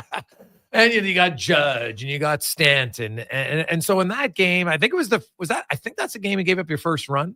Yeah. Right. Yeah. So ball's still in the air. Gotta have a good sense of humor. But like you'd mean, cruising right along. You still had 3 strikeouts, but you give up that hit. Was it easier to get over it because you're like, man, like eventually someone's going to get a hit on me. Like I'm not going to be perfect, right? Or is it like, God, this is the playoffs and it's brutal. How did you take us through that moment of, like you mentioned earlier, like I'd rather give up a home run than a walk, but is that one where you'd be like, man, I might have rather given up a walk than a home run? Yeah, to an extent. Obviously I'm not happy giving up a run. We lost, I did my part in making sure we lost in kind of sense, but yeah, eventually it had to happen. And that's probably one of the most prolific power hitters of this generation. And it's a pretty good guy to give up your first bomb to, I'd say. And so, yeah, maybe a walk could help, but I did what I'm supposed to do. Okay. I've tried to fill up the strike zone. I'm at my best when I'm ahead in the count, throwing strikes. Yeah. And that guy gets paid a lot of money to hit the ball. It wasn't my best pitch, but, in the end, I was doing what I should have, and it's filling up the zone, and credit to him. Put a good swing on it. As a pitcher, can you tell the minute the ball leaves your hand if it's a good or a bad pitch? Or the second, I should say, not the minute. Sometimes I think, once the ball's out of your hand, it's out of your control. Right. You don't know if he's going to swing at a ball that goes 40 feet or is that, 10 feet above his head, right? It's doing what you can to make sure you put yourself in a good position to deliver a good pitch. But once it's out of your hand, like I've thrown curveballs before where out of the hand, I'm like, oh, that's not good. And it gets a swing. Okay. And I've thrown, fastballs before where everything felt synced up and I was, 6 feet in the air. Like sometimes it happens. Baseball's a funny game that way. And yeah, you definitely have an idea of once you're releasing the ball, if it's going to be in, the realm of the strike zone or not. But you see on Pitching Ninja, there's some pretty bad swings out there sometimes. So you're never quite out of the count. Now, your last appearance in a Major League Baseball game this year came in against the Yankees. Unfortunately, you guys lose, but you go 1.2 innings and 1 2/3, 3 strikeouts. And obviously, you're part of the team. You want to keep winning. But when it ends, you look and say, hey, I did my job. I did the best I could. We kept us in the game. And it was, that was one of those bullpen games, right? You guys, I think you guys used 7 or 8 pitchers, maybe. I got started warming up in the second inning. And I think I was in the third. Yeah. A little early territory there. A little earlier, right? Yeah. But I don't know if that's good or bad for you or not. But obviously, it didn't affect you. Can you carry that? Like when you look back now, and here we are, it's December. You're getting close to get pitching on the mound again. How much does that experience even boost you more to going into this season? Like, have the workouts been easier? Is everything just like, you know what, man? Like, hey, I reached the top. Now everyone always says, hey, making it to pro level is super hard. Staying there is even harder. But is it easier early because you're just like, God, like I should really believe in myself. I did pretty damn good. Well, you took the words out of my mouth with getting there is hard, staying is harder. And that's kind of the mentality that I'm bringing into this offseason. And hopefully a mentality that I, hold on to for the rest of my career. Kind of like how in high A I pitched pretty well and realized I might belong here. There's a little bit of that with what happened in September and in October. But, I'm going into camp with the idea that I'm trying to fight for a spot. Nothing's been promised to me. I don't want anything to be promised to me. I think it'll be easier if I'm going in there just ready for a fight kind of thing and trying to do my best and show my best at spring training and prove to Cleveland why I belong on the opening day roster. And lastly, what is the one stadium that you would love to go play in next year that you haven't played in? Toronto. Yeah. Yeah. Were you a Jays fan growing up? I was, yeah. Okay. Just like we said, watching so many Jays games, listen to Buck and Pat and now Dan Schulman. And it's a team I fell in love with early, and it would be really, really cool to go pitch there. Oh, yeah. Well, later in your career, I would sign with the Jays. Yeah. That's a long ways away. I'm very happy in Cleveland. Yeah. I'm content there. Yeah. Well, Cleveland, man, you were telling me during the break, you guys are doing like some major renovations to the facility, and you got a little tour of the Oilers because you're there with Gene Principe. What an absolute beauty that guy is. He's incredible. I love that he said he got it in the lights, even though it was like a line drive. But told me not to hurt him. The Oilers facility is pretty good. Behind their dressing room and everything, their workout and everything. Oh yeah, the lounge they have. Got just a giant fireplace and the pool tables and the kitchen and all of that. It's top notch. Did they invite you out? Did McDavid and the boys say, "Hey, you ever want to come for a skate sometime?" No, haven't gotten that. Snagged a couple pictures, but that's about it. Are you a big hockey fan? Like other fan? Huge, yeah. Try and spend as much time at Rogers as I can. Well, Eric, man, we'll be watching. Congratulations. Best of luck. We look forward to seeing continued success. It's an amazing story for somebody to overcome what you've overcome and to get to that level and be that good at it is phenomenal. It's inspiring. We got a lot of texts from people just saying it is great that you kind of take it serious to know that, just the opportunity, as you said, to show that, give time to some young kids. And they're just like, hey, you know what?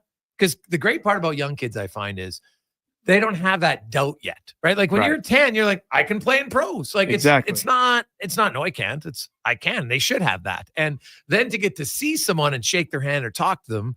And then they're like, maybe when you get pitching on the mound, like some kids, like I remember bringing out an NHL player to my nephew's practice once, and Jared Stoll was, we moved the kids away, and then he's ripping one-timers on the ice. And the kids are like, oh my God, like you can hear the puck. Right. And then, so that's for young kids, you might one day have to get out there and just throw them that, 93, 95 mile an hour just to say, hey boys, this is how it sounds. Yeah. And maybe that's a good idea in the future. Awesome. Well, thanks so much, Eric, and best of luck. Merry Christmas to you and yours. Thank you very much. Thanks for having me. That is Eric Zobowski, of course, from the Cleveland Guardians. A heck of a journey and a story to make it, and had unbelievable numbers in the regular season and in the playoffs, playing against Detroit and the Yankees, and starts all over again. He'll be heading south in a few weeks for warm up, and then for next year. And then, man, training camp for the pitchers, man, February, it's crazy. We'll update you on our month of giving and more when we return after Connor Halley Sports 1440 update. Brought to you by Booster Juice. Get in the holiday spirit right now at Booster Juice, where, of course, the salted caramel smoothie and booster ball that'll put a jingle in your step. Available for a limited time at Booster Juice. This is a Sports 1440 update. Matthias Ekholm and Victor Arvidsson will represent the Oilers on Team Sweden at the upcoming Four Nation face-off. Canadian and American rosters will come out later today. The Minnesota Wild announcing a few injuries to defensemen Jonas Rodin, Joel Eriksson Ek, and Matt Zuccarello. They'll all be out week to week. And Calgary Flames forward Justin Kirkland will miss the remainder of this season after undergoing ACL surgery earlier today on the ice. In the NHL, you got the Preds and Leafs at 5:30. Also, Bruins taking on the Blackhawks at 8 o'clock. Ducks host the Golden Knights, and the Stars taking on the Kings. In the association, Pacers meet the Nets, Celtics host the Pistons, the Lakers travel to Miami, Sixers hosting the Magic. We got the Hawks taking on the Bucks, and the Clippers battle the Timberwolves. In the PWHL, 2 games tonight. Boston will host Minnesota, New York, and Montreal. Both of those games starting at 5 o'clock. And in the AJ, just 1 game tonight. Bonnyville and Port Mac taking on the Oil Barons. I'll get going at 7:30. Coming up in hour 3 of the Jason Gregor Show, it's another edition of the Business of Sport with NHL agent Rich Winter, as well as former NHLer Slater Koekkoek. I'm Connor Halley. This has been a Sports 1440 update. Sports 1440. Stingray Radio Station. CKJR broadcasts from West Edmonton Mall and Wetaskiwin. Download the free Stingray music app and listen wherever you go. Bringing every project to life requires the right team. By joining the Japa Machinery Group service or sales teams, you can be part of setting a new industry standard. Celebrating a legacy of excellence with Japa. Learn more at japamachinery.com. Day or night, tasting just so right. You can order oodle noodle at oodlenoodle.ca, delivering you the news almost right away. Remember, you can order oodle noodle at oodlenoodle.ca. So stay on your couch all day and order oodlenoodle.ca. Oodle noodle.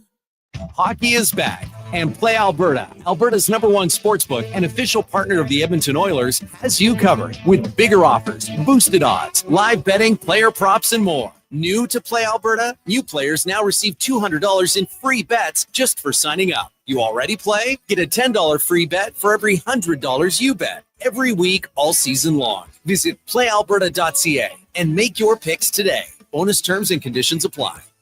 Weather forecast? Ugh.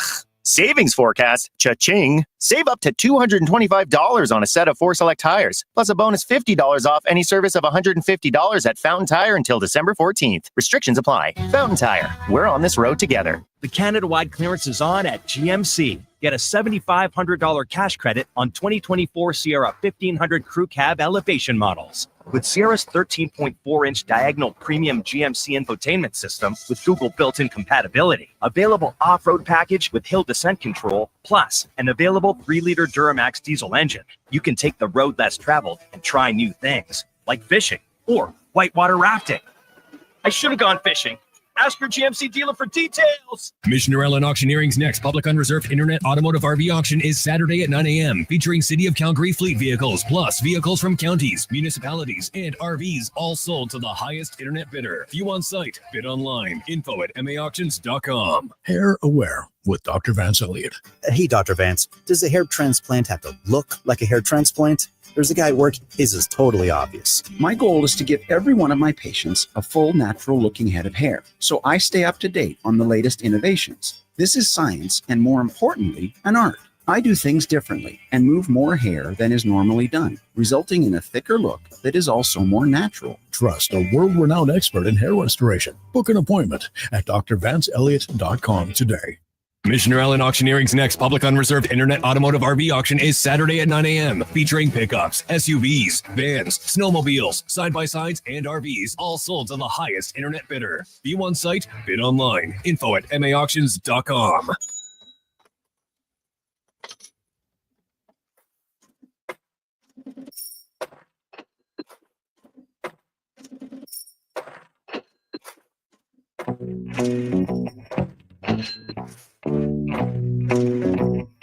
Portions of this hour brought to you by Leading Edge Physio. The team in Old Strathcona have special training dedicated to reducing the impact of cancer care before, during, and after your diagnosis. From lymphedema to the management of fatigue and side effects of chemotherapy and radiation, they can help. Learn more at leadingedgephysio.com. The Jason Gregor Show, the best of Edmonton sports talk and beyond. This is Sports 1440. Presented by playalberta.ca, Alberta's only regulated online gambling website.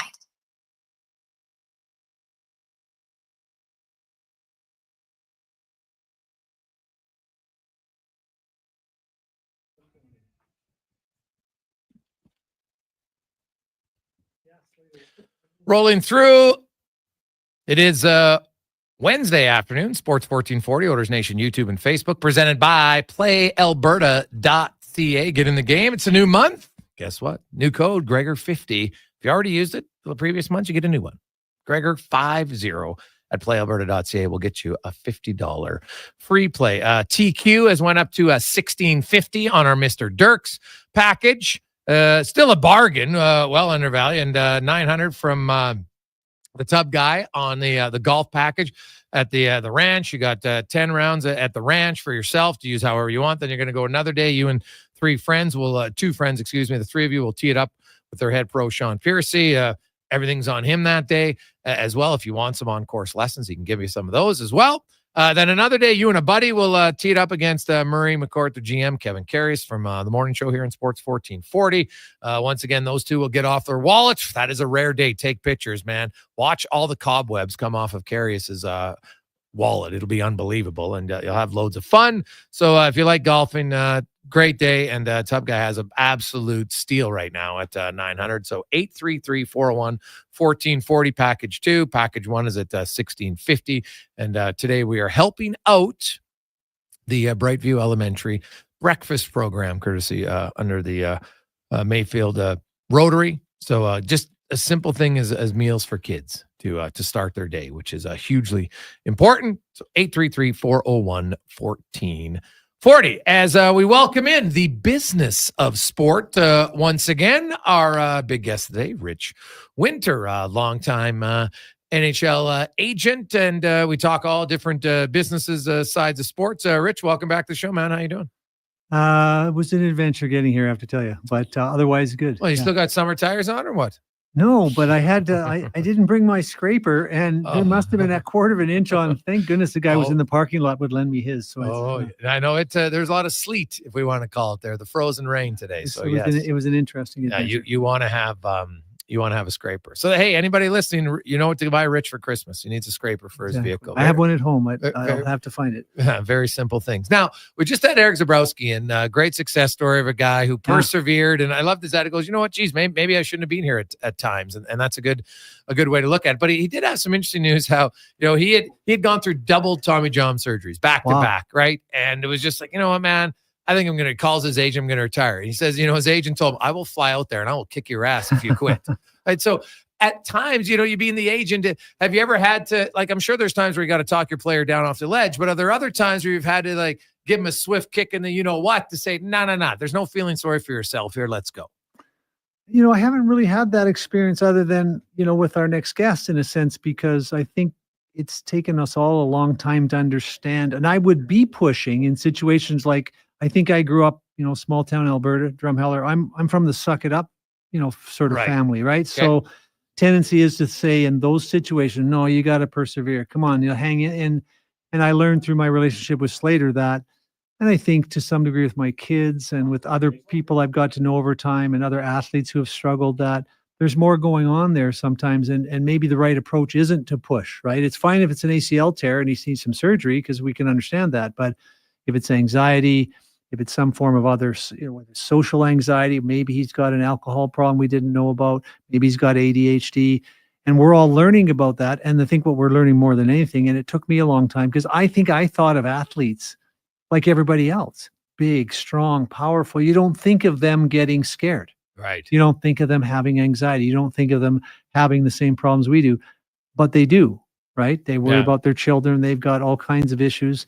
And so I think that more than anything, that was probably where I pushed. I pushed a guy when, if I had a better understanding of mental health, I might have hugged him. And we're going to have Slater Koekkoek on, who, of course, played for the Oilers. Slater ended up retiring from the game, and we'll let him explain the exact reason for that. He's really never spoke about it in Edmonton. So very much looking forward to that interview with Slater coming up. He'll join us in about right after the first break. And, and we can talk about, Rich, kind of the evolution, being an agent. And, that was probably something you really learned a lot about, that when we look at the agent book, there's not a lot of, not a lot of agents have a psychology background. And you've talked about that. Maybe that as much as having a lawyer background is good, just maybe having a psychology background might be just as valuable. Well, it's interesting because I think it would surprise people the kinds of exchanges you get into. I remember I tell people one of the greatest moments I felt I had as an agent when I got a call. I look at the phone, it's from the Czech Republic. I don't know the name, who it is. So I bet I pick it up, and I won't say who it was, but she says, Rich, it's so-and-so. I need help with my dad. And I thought to myself, well, I'm part of the reason for that is she knows I have 4 girls, so maybe I might have learned something. Her father was one of your clients. One of our clients, okay. Yeah. And now he wasn't real thrilled when I intervened because I thought she had a really good point. But in the end, he did 60% of what I suggested, having 4 girls. I mean, you have 4 girls, you've got a fair amount of grounding in girl, right? And and so by the time you get to the 4th one, you're a little bit more patient, a little more understanding. So it did work out, but I thought the relationship between me, my wife, my kids, and their family was such that 16-year-old girl felt comfortable calling me and asking for advice. That was very cool. And so that kind of thing is what people don't really see. Wives call for advice. Wives are concerned. They think hubby has a drug problem. They're not sure what's going on. And having I'm a behavioral science junkie. I do a lot of reading, so that's helpful. But, guys like Michael Gervais, who's a good friend of mine, one of the top high performance psychologists in the world. I mean, we need more of those people that are very good at what they do in the game, because players are more broken between here most often than they are anywhere else. And that's hard to see because, they come from places where they're the big man on campus. They're the best player in town. They're the best player in the area, the best player on their, Canadian Hockey League team. And they're scared to death about what's ahead of them sometimes. It was hard for me to understand because, like I said, I came from a rural Western Canadian background where you fall off the horse, man. You just get right up. But my leg's broken, Dad. So what? We'll fix it. Yeah. No, that's fair. This past week with all that's gone on with the Rangers, the coach puts out the memo to the other 31 GMs, and everybody knows it's going to be public within a week or within a day probably. And so the role of the agent, when your player, all of a sudden his name's out there, does the agent call the GM right away to say, okay, like, do you guys want to trade him? Is this legit? Is it not? Take us through what the agent would do when one of your, if Trouba is your player or Kreider's your player. I'm assuming you talk to them first. But then does the agent, is it your job to call the GM? Does the player call the GM? How does that work? I think it depends on the player, because you have players who are, very shy, not, sometimes very tough, very big, very strong. I'm thinking one particular player I won't mention, but just gentle and quiet and shy. He wouldn't call. Okay. Esa Tikkanen would go in and start throwing things around in the general manager's office. Okay. So I think it depends on the situation. It depends on the player. But that might be interesting as a future guest, because Kurt Overhart, who's Trouba's agent, is a very close friend of mine, and maybe that kind of exchange at some point is kind of be interesting to have two agents go at it as to what they might have done. But I have no idea. But Jacobs, I met him once. He's pretty stable, pretty strong guy, got a good family background. In that case, there's a good chance he might have just handled it on his own. So, and if he goes in there and is like, because if you have the no movement clause. Yeah. Now his is limited now, right? So you have your team, you submit your team, and I want to explain that to the player. So every year you're able to, if you have a limited no move clause that says you have a team of 15. Yeah. Every June or May, depending on the date, you can submit a new one.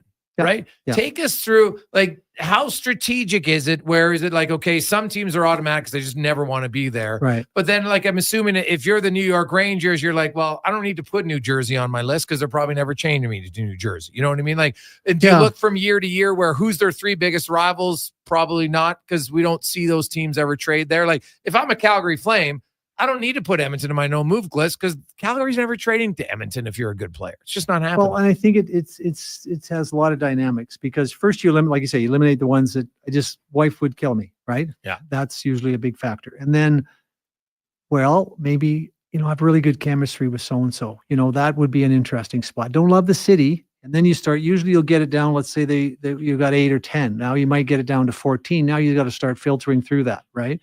Taxes. Right? Geez, I'm making $4 million and there's no taxes in Texas, you think. And then you look at teams, there's no way they're going to pick me up. No. I don't like them, but I don't have to put them on the list because they're so deep in whatever position, defense or goal. I don't have a chance. So yeah, there's just a lot of dynamics. Sometimes families get involved. I remember when Marian Hossa went to Chicago, we ended up getting Tomas Kopecky as part of the deal for a lot of strange reasons. But if you watch Slovak players, you've probably seen them in the dressing room. You get Czech and Slovaks talking together for some reason. When they communicate in their own language, they have more fun than a human being has the right to have. And so having those, maybe that's a factor. Kopi's there. You know what? Our wives are friends. We grew up in trenching together. So there's just so many factors. The only consistent one is, never there. And there's lots of those spots as they look like Ottawa. Used to be Edmonton, less so now with Connor here. Calgary's on that list. Winnipeg still interesting. Winnipeg is not always on the list because some people like Mason Appleton demanded a trade from Seattle after he got picked back to Winnipeg. I think the players that have been there and have friends from there, it's you have to think of Edmonton. Edmonton drive from the airport down to to the White Mud. It's not that exciting. It's kind of not that great driving downtown. But you get out in the suburbs here, living on the river in that area, it's beautiful. But same with Winnipeg. There's an awful lot of beautiful areas. Not much traffic, small town. Right. So it's not automatically on the list. Yeah, great fan base. Like if you're playing a Canadian market and you like to be in a place where they want to eat, breathe, live hockey, that's a big advantage. Well, and sometimes you have to hold their nose because, geez, they're winning. And I think that, winning is so much more satisfying than the alternative. That has a lot of effect. Now, where it has the most effect is the woman and her 3 children who have to stay at home in -40 when he's off on a road trip to Florida. So that often has a big play, and guys don't always think about that because athletes are very selfish and very self-focused, and they have to be good. That's how they commit the time. That's how they put everything they need to do first and foremost. But when, they start thinking about their families, then those kind of things kind of come into play. And you can imagine a woman that they met in Florida who's lived her entire life in the Southern United States, going to be a little challenged to think of a possibility of -40. True. Although it's only for a week. Yeah. Now, when we return, Slater Koekkoek is going to join us, and we'll talk about his journey, talk about the, just mental health and how, for an NHL player to step away, really kind of the first of its kind, something we hadn't seen a lot of in the National Hockey League. That in itself might have been a burden. We'll talk with Slater next on the Jason Gregor Show on Sports 1440, Oilers Nation, YouTube, and Facebook. We're up to 1250 now on the golf, so we're up and rolling. We always start a little slow, and then we ratchet things up. I love it. 833-401-1440, 1250 on package one, the golf, 1650 on the Mr. Dirk package, which is still well below face value. So we'll get them both up on the month of giving on Jason Gregor Show on Sports 1440, Oilers Nation, YouTube, Facebook, and X. Edmonton's premium live music and party venue is On the Rocks. Check out Bingo Tunes on Monday. Perform on the best stage in town with karaoke on Wednesdays. Learn how to salsa with Salsa Rocks on Thursdays. And every weekend, OTR goes live. With your favorite bands on the OTR stage and DJ Kenny K. For everything that's going on at On the Rocks, give us a follow. Facebook, Instagram, or Twitter. At On the Rocks, EDM. Eat well, party hard. On the Rocks. On the Rocks. On the Rocks. Open every day till 2 a.m. Ain't it beautiful? What does excellence mean to you, and how does it impact your decisions? Friends, it's Carrie Dahl, and I know that at Volvo Cars Edmonton, excellence isn't an option, it's their everything. From customer satisfaction in sales, service, inventory, and retention, they excel in all. Congratulations, Volvo Cars Edmonton, Canada's only 12-time Volvo Excellence Award winners. Volvo of Edmonton.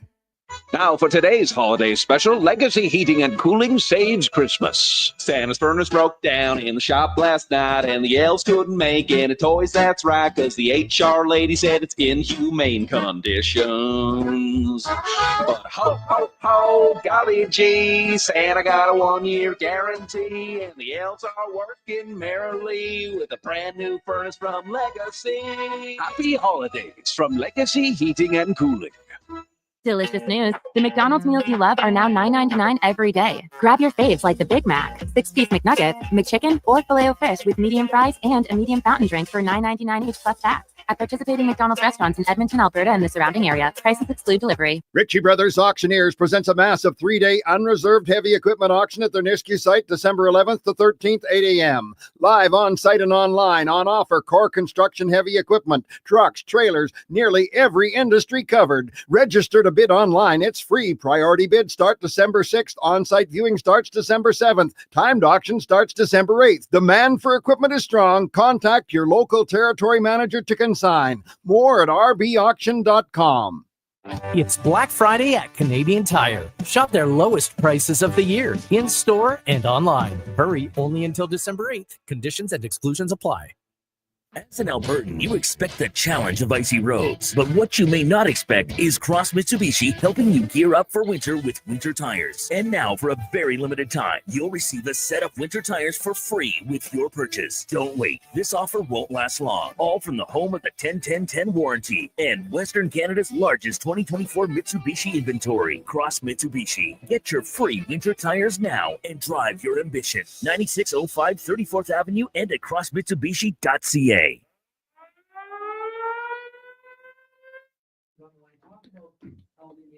Portions of this hour brought to you by On the Rocks. Watch every Oilers game at OTR with $5.25 Molson Canadian, $5 Pink Whitney shots, and 60-cent wings. Plus, play Oilers score and win to walk away with a ton of On the Rocks gift cards. Oilers hockey at OTR. Book your table today. Jasper Ave and 118th. From puck drop to kickoff, it's the Jason Gregor Show on Sports 1440. Presented by PlayAlberta.ca, Alberta's only regulated online gambling website.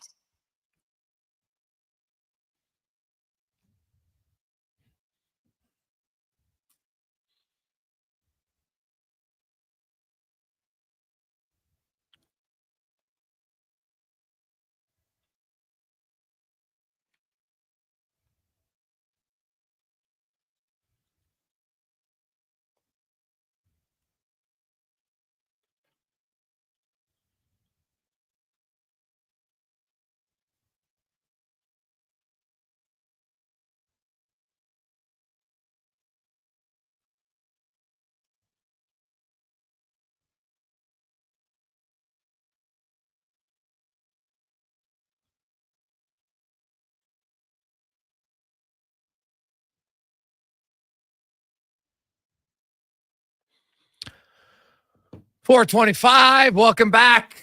Jason Gregor, Connor Halley with you. Rich Winter joins us once again in the business of sport here on Sports 1440, Orders Nation, YouTube, and Facebook. And we get to our big guest of the day, brought to you by Silent Rides Charter Company, one of Alberta's premier bus charter companies with state-of-the-art motor coaches that will safely take you or your group to your next destination. Book your ride today at silentrides.ca. Ride safe and in style. And our next guest, of course, ended up being one of Rich Winter's clients. Didn't start out as a client, was the 10th overall selection in the 2012 NHL entry draft. Of course, also a former member of the Edmonton Oilers. Slater Koekkoek joins us on the program. Slater, welcome to the show, man. How you doing? I'm doing well. I was surprised to hear that Rich had another fellow on the show. I didn't know anybody else could get a word in with him. Now, Slater, you had a very interesting, and we were talking about Rich, like an interesting journey out, high draft pick. And with a high draft pick, I think there's a lot of stress, there's a lot of excitement, there's a lot of things that go into it. And you've been pretty open about how, you had to step away from the game just really for your mental health more than anything else. And, Rich talked about it earlier in our first segment, how, at the time he didn't really know enough about how to support and work with it. Cause a lot of the adages will just work harder, right? Just kind of push through it. I'm assuming you must've met a lot of that along the way, which probably works even counterproductive when you've got mental health, challenges at that point. So kind of take us through how difficult it was in the world of hockey when it really wasn't talked about a lot, that the mental health struggles and challenges that a lot of players have, and that sometimes you just need to talk about it, but it was never really has been there. And I'm not even sure it still is, overly received well in the NHL. Yeah, I think that there have been some strides, but I'll go back to earlier in your line of questioning there. Rich wasn't always my agent. I felt in my career that I wasn't being fought for in a way that I wanted to be. And Rich had a client who was on my team, a good friend in Adam Ernie. And he said, you really need to talk to this guy. He really backs me up. He really has my back in situations where players maybe are getting the short end of the stick in their organization or aren't getting the looks that they deserve. So that's what led me to Rich. We got along well. I know I like to joke with him a little bit about getting a word in because he's got the gift of the gab, but just overall a guy who would fight for his clients, and that's what brought me to Rich. In the sense of the mental health aspect, I think that through our relationship and how it's grown, Rich has realized that I was not going to be somebody who was persuaded into doing something that I wasn't wanting to do or wasn't in a position to do. And that was tough for him. It was tough as an agent.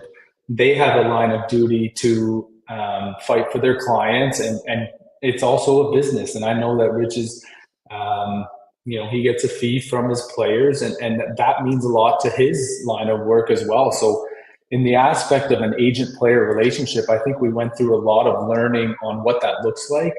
And, for me, standing up for myself and what I was going through, I think that was quite the journey we went on. I think that in my journey, I started in Tampa, really struggled to get my foot in the door there. They had good teams. We went to the Cup final in 2015 when I was just trying to break my way into the league. Solid veterans. You had good D back there. It just wasn't a situation for me. I got moved to Chicago, which was a great opportunity. We did well. We went, into the playoffs my second year, which was during the shortened season. So, that was a great opportunity. Then I got moved to Edmonton where, for multiple reasons, it just wasn't quite the right fit. The on-ice aspect didn't go as planned. There's my career in a nutshell. So, you go through that and you said what you had to do, what was right for you at that moment. And that's hard for a lot of people, especially, because on the outside, everybody's like, well, I'd love to be an NHL player. Who wouldn't want to be an NHL player? That's like the greatest thing ever, right? Like that's what we want to be. And in one sense, I understand that reasoning. And I'm sure you can relate to that. Like, hey, who wouldn't want to be an NHL player? You're an NHL player. Even on the worst day, it's probably still pretty fun. But if it's not fulfilling, or you're too stressed out, or you've got other problems, eventually you can't mask it. So how did you get to that point, Slater? Because I'm guessing there were times where you tried to hide it and not talk about it and kind of push that down, which is, I think, what a lot of people do when they're battling with mental health. Yeah, I did it my whole career. It was something I was struggling with, mostly in my eating. My anxiety would show up in the lack of, in my appetite shutting down, and in the struggles of not being able to eat before games, night before games. I would hide that in the sense of not going out to dinner with teammates, just in case that I couldn't eat anything. I didn't want that embarrassment of having to tell my teammates that, I just get this nervous stomach before games, and, that's why I'm so thin, and that's why I, don't have the sufficient energy or any of those things. I didn't want to get into that sort of conversation. What really pushed me in that moment, and I think back at this as just a beautiful moment in my life. Rich was in the room actually, and Ken Holland called us in for a meeting, and Rich was there, and we wanted more ice time. I wanted more ice time, and I was a healthy scratch a lot. And Ken Holland looked at me and he said, do you know what you are, Slater? And I said, no, tell me. And he said, you're a clock killer. He said, you don't do anything positive on the ice, but you don't do anything negative either. And I honestly, Jason, I looked after that meeting, I really evaluated my life in the sense of, you're going to put on me that I don't do anything positive and don't do anything negative with the struggles that I'm going through every day on a day-to-day basis. Okay, I'll reevaluate what I'm doing with my time, and I'll show you the positive impact I can make on the world. That ended up not being hockey. It wasn't something that I wanted to continue my fight on a day-to-day basis on the sense of the hockey side. It ended up being pursuing other life goals and pursuing things that I want in my life on the business side or on the personal side. And that's what that turned me to. But that was ultimately a huge moment for me. So when you look at that conversation, was it a negative or a positive?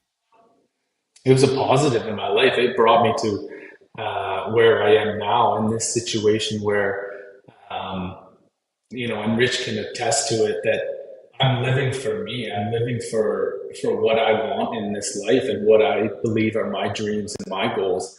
It's not for something, it was funny that you mentioned, young boys in Canada have this aspect of NHL was the dream. My life will be complete if I get to the NHL. And that was always my small town Ontario.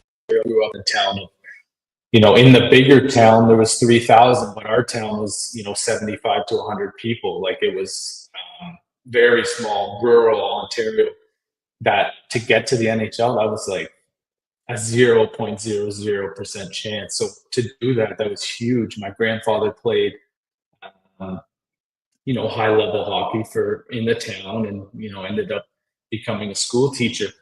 But to get to the NHL, like that was an amazing thing. And that's been a big part of my therapy sessions is that it didn't fill me. It wasn't something that completed my life. It wasn't this aha moment of my life is filled, and why is that, or what am I destined for?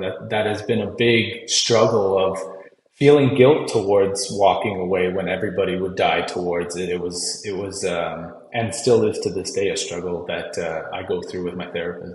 Now I'm going to ask you, and then Rich can give his side of things on this, because that conversation with Ken Holland happened in Edmonton in the last stop of your career. But when you went to Chicago, you talked about being a better opportunity. But you and Rich together, you had to help get refocused, get back into the lineup. Can you talk about some of the work that you guys did together to help you get back into the lineup at that point and keep your career going for a few more years?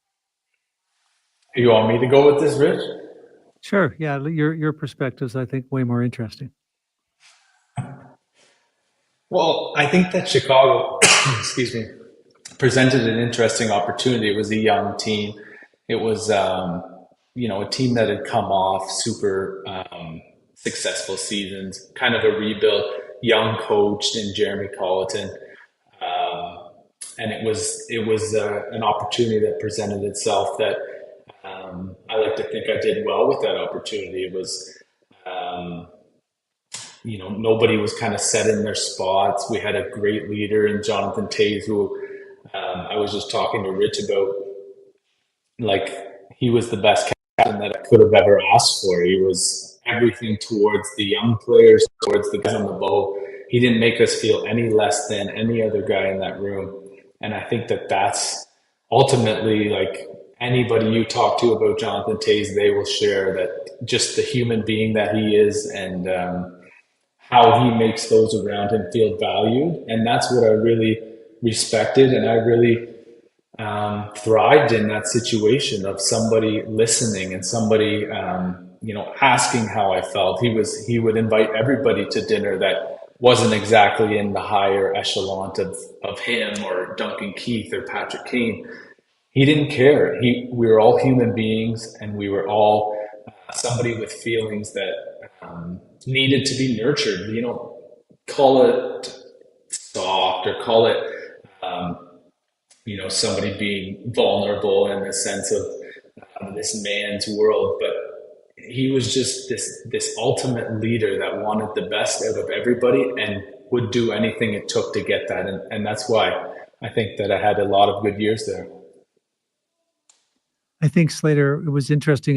In retrospect, I remember when you were struggling, you weren't in the lineup, and I was worried about you because you didn't seem to be enjoying life that much. And I think we, just to a degree, stumbled on ways through our goal setting. We do goal setting, as Slater knows, with all of our players to get very clear on what they want. We work with the coaching staff to ensure that there's good communication there.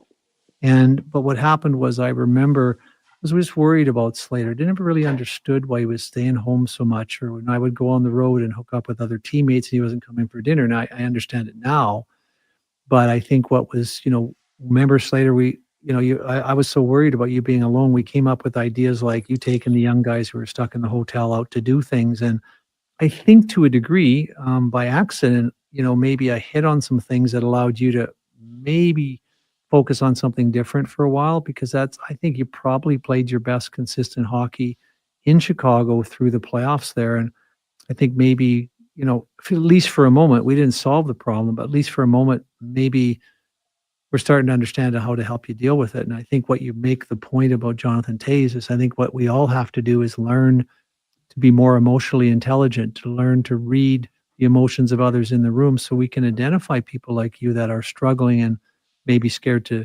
get the help that they need. So yeah, I would thoughts agree on that experience. When you went to the boat show and you did all those things.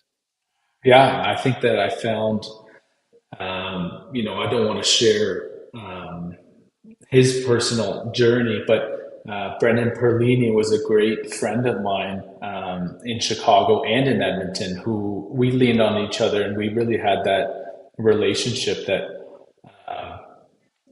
people might have called us weirdos. We would sit together on the plane, and we had this bond of two teammates who would struggle with being in and out of the lineup, and who would struggle in our own sense of what personally we were dealing with. But I think having that person, that ally you can share things with, who you aren't scared of being judged in those moments, is super important, and something that, whether it be through, the NHLPA or training along those lines of maybe there's a teammate that is certified in some sort of counseling that, everybody knows that they can go to without fear of being told by the coach or told on by the coach, something like that, where everybody's trying for the same goal. But we get selfish. Like I heard you talking earlier, Rich, about how athletes are selfish and,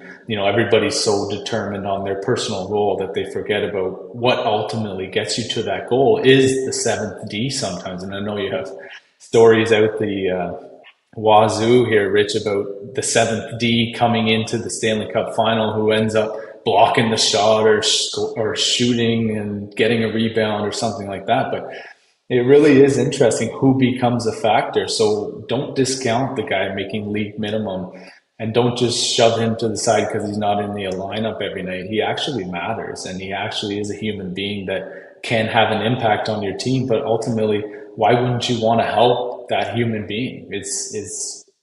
I don't understand that. Well, I think, I would say I'm really excited about the new executive director of the NHLPA. I haven't been excited about many of them, but Marty not only has a lot of accomplishments as mayor of Boston and secretary of labor, but he's an alcoholic. And I think that gives him the perspective that he needs in this environment. And these players that are playing in these high pressure environments, Slater is held accountable every shift. If he's not playing well, you might be talking about it on the radio. Fans are certainly talking about it. It's an awful lot of pressure. And I think Marty brings a intuitive sense to his position of the importance of the things Slater is talking about. And I think what we're going to see over time, he's invited agents to get involved in certain of their programs to learn what's being done. And I think he's starting to realize the support, we have to build that support system around the players no differently than we do around our own kids. Because Slater will probably tell you, when you're an athlete, you have a very small circle of friends because you don't know who you can trust. You don't really, you don't always feel like being identified as a defenseman with the Chicago Blackhawks. You want to be, you want to just be a guy, Right.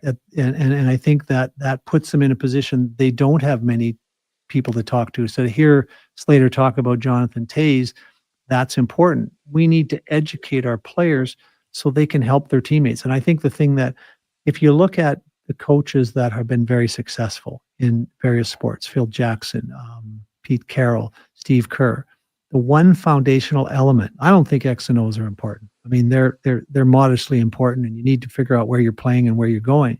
But what's more important is how you treat your players. And if you talk to Pete and you talk to Phil Jackson, you talk to Lou Lamoriello, they'll define the relationships that they have with their players, the foundational element that led to many of the greatest teams they've had, and what leads to consistent success for coaches like Phil Jackson is the fact that their players felt like they loved them, right? That they would be there for them. They would want to go for the wall for them because they knew through all the little things that Pete did, Phil did, that are unbelievable, really, how connected they were with the psychology of their players. We need more of that. Not much of it in hockey, right? These coaches come out of college, they're better educated, they've had more experiences, they might even had psychology 101, right? And so I think we need more of that so that Slater doesn't have to struggle. We need the agents to understand better, and I think that, we fail these guys because we let them play, we let them do what they do. And at the end of the day, at 30, 31, 32, we throw them out into the real world with no guidance, no direction. And they may have been suffering like Slater has for years. And it doesn't get easier when your money starts running out and your wife wonders why you have to move back to Canada because you can't afford medical insurance in the US and the kids are disconnected and alcohol becomes involved. We just cheat these guys. These guys are held accountable every single shift, every single moment they're at work. We are not. And I think we need to be more accountable because Slater does what he does, and I make a great living because people like him do it. Gary Bettman makes a slightly better living, but those Gary Bettman, Rich Winter, Marty Walsh, agents in this business, we need to give back and help them, and they have more needs than we realize, and it's unfair that we don't recognize it because they're gladiators, and we actually think the gladiator is who he looks like in the motion picture poster, and he's not. Slater, with your experience, have you talked to Marty Walsh? Have you talked to even individual teams in the sense that it's probably an area that they're really lacking and not, ignorance is bliss sometimes. I don't know if it's vengeful ignorance by any stretch, but I think it's ignorance nonetheless. Have those conversations gone on? Is that something you'd be interested in on? I had initially reached out to the new doctor of the PA, Dr. Gold, who is doing fabulous things for the NHLPA. He was my contact later in my journey with the player assistance program, and continues to check in on a somewhat regular basis on just potentially being that contact. If somebody with a team is struggling, who knows, maybe apply to go for dinner. If dinner's triggering for them, maybe it's just a coffee like it was for me. It doesn't have to be this formal thing, but just somewhat of an ally that can be somebody to touch base with on somebody who's been through this. And my journey ended up being that I didn't go back to the game, but you see guys go back to the game after. They might still love it. They might still want to be in that. And I wouldn't be discouraging them from going back to the game or anything along those lines. It would be more that you have an ally and somebody that's been through those struggles that can either point you in the right direction or just help you through a tough time. We'll take a quick break. We'll come on. We want to continue this on. I do want to get your thoughts, about anxiety overall, because we got a lot of texts coming in from people. So I want to ask you about that and more when we return. Jason Gregor, Rich Winter, Slater Koekkoek with you on Sports 1440, the business of sports here on Sports 1440, sports1440.ca, and Oilers Nation, YouTube, Facebook, and X. Checking off your gift list can go more smoothly when you give smoothies. From now till December 31st, buy a $30 Booster Juice gift card and gift yourself with any regular size smoothie for free. Try the new salted caramel smoothie made with vanilla oat beverage, vanilla frozen yogurt, and decadent caramel. It pairs magically with the salted caramel booster ball, bursting with score toffee bites, cinnamon, maple syrup, cashew butter, and more. Happiest of holidays from Booster Juice. Download the Booster Rewards app today. When interest rates are low, that's a good time to buy a vehicle. And 0% means it's a great time to buy. Right now, St. Albert Dodge can set you up with 0% financing on hundreds of vehicles. Virtually all new 2024 models. Jeep Compass, Wrangler, Grand Cherokee, and Wagoneer. 0%. Dodge Durango and Hornet. 0%. Ram 1500, 2500, and 3500 trucks, all as low as 0%. Why pay interest? Head up the trail and see how easy it is to do business at St. Albert Dodge. Friday continues at the Brick. Hurry in and save up to $3,000 off big screen TVs. Plus, save up to 65% off genuine leather sofas when you buy the matching luxury. Save up to 40% off mattresses and up to 25% off bedroom, dining, and home entertainment furniture. Plus, the more you buy, the more you save, with up to $300 off select brand name major kitchen appliances. Some exclusions apply. See thebrick.com for details. The Brick, saving you more.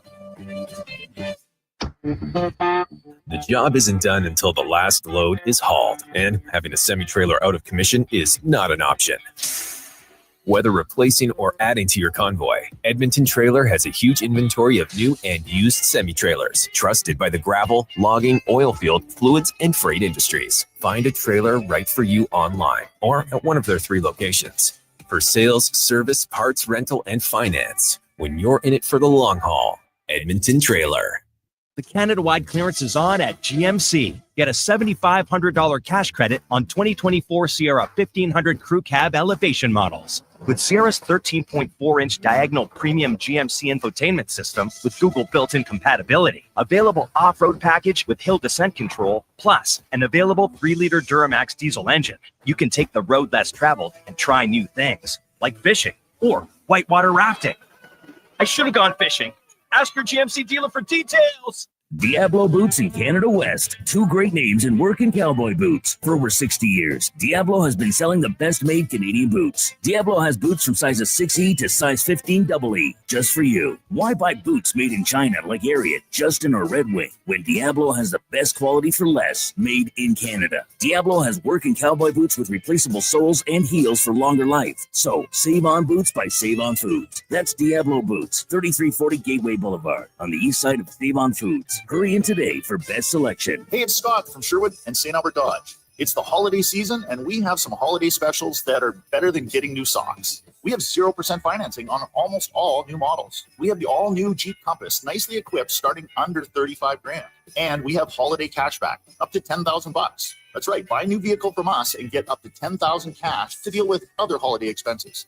Our friendly, highly rated staff are standing by, ready to show you what we can do to put some cheer into your holidays. Only at St. Albert and Sherwood Dodge. Portions of this hour brought to you by Culligan. For all your residential water needs, your local water treatment company, more than just big bottles, Culligan.com. Tricks, touchdowns, and home runs. Get it all with the Jason Gregor Show on Sports 1440. Presented by PlayAlberta.ca, Alberta's only regulated online gambling website. 450. It's official. The Edmonton Oilers will have 3 players at the Four Nations. Of course, Ekholm and Arvidsson were announced at Team Sweden earlier today. And the Team Canada roster came out, and Connor McDavid, the only member of the Edmonton Oilers there. The list that came out yesterday pretty much had it. Colton Parayko from St. Albert did make the squad. Obviously, Makar, Taves, Theodore, Pietrangelo, Morrissey, Parayko, and Sanheim are the defensemen. Binnington, Hill, Montembeault. The goaltenders and the forwards, McDavid, Crosby, Point, Cirelli, Hagel, Marchand, Jarvis, Bennett, Marner, McKinnon, Stone, and Travis. Connect me, and we'll have lots of time to debate it. And something tells me there'll be a change because somebody, unfortunately, knock on wood, hopefully they don't, but somebody's probably going to get banged up between now and then. Today in the business support, we have former NHLer Slater Koekkoek, of course, who was the 10th overall selection in the 2012 NHL entry draft, played for the Lightning, the Blackhawks, and the Edmonton Oilers, and ultimately stepped away from hockey for his own mental well-being. He mentioned his anxiety just became too much of a factor for him. And Slater, anxiety is, for people who don't have anxiety, I think we truly, and I don't know if we truly understand it. You talk about like yours would get so bad that you couldn't even eat. And, which people are like, hey, you got to fuel up the machine if you want to play in the NHL all the time, right? So it made it more challenging. What was the final point for you where the anxiety, where you said, it's just too much for me and I've got to step away? Was there like one breaking point, or was it just a combination of steps along the way? Yeah. Can you hear me? Yeah, I can hear you now. Yeah. It wasn't any specific aspect that really drove me to that edge. I mentioned the meeting with Ken Hall, and I mentioned, trying to get my foot in the door, just not being able to really pry that open. Dealing with specific coaches that I was. I thought it's the time. It had become that my anxiety and what I was dealing with and how I was dealing with it didn't become worth it for what I was doing. It was too much of a struggle that, I was, overthinking and worried about things that I shouldn't have been, for something I felt that I wasn't being valued in. So I'm going to put my life first and my time and my priorities first, which ultimately led me to get the help for things outside of hockey. Like, there's going to be anxieties in everybody's life, no matter if you're an NHL player or not. Like Rich mentioned, financial situations of having a family, of keeping a job or career, whatever that might be. Those all stem anxiety for everybody in the world. And, obviously lots of people deal with it and deal with it in different ways. And have different symptoms. For me, it was eating. When I was younger, I would throw up. When I got to the NHL, maybe OHL and NHL, I would just struggle to eat much, if anything, on the day of games or before games. So it shows up in different ways. And then after hockey, you have other things that show up, and you deal with those things. That it's just that it is worth it in your life to deal with those things that I really hit home with, and that drove me to where I went. Well, I've always talked about it, Slater. When I explain it to people, I said, anxiety is a wonderful thing if you confront a grizzly bear on a walk in the mountains, right? But if it lasts for 3 days, just try and feel that lasting for 3 days.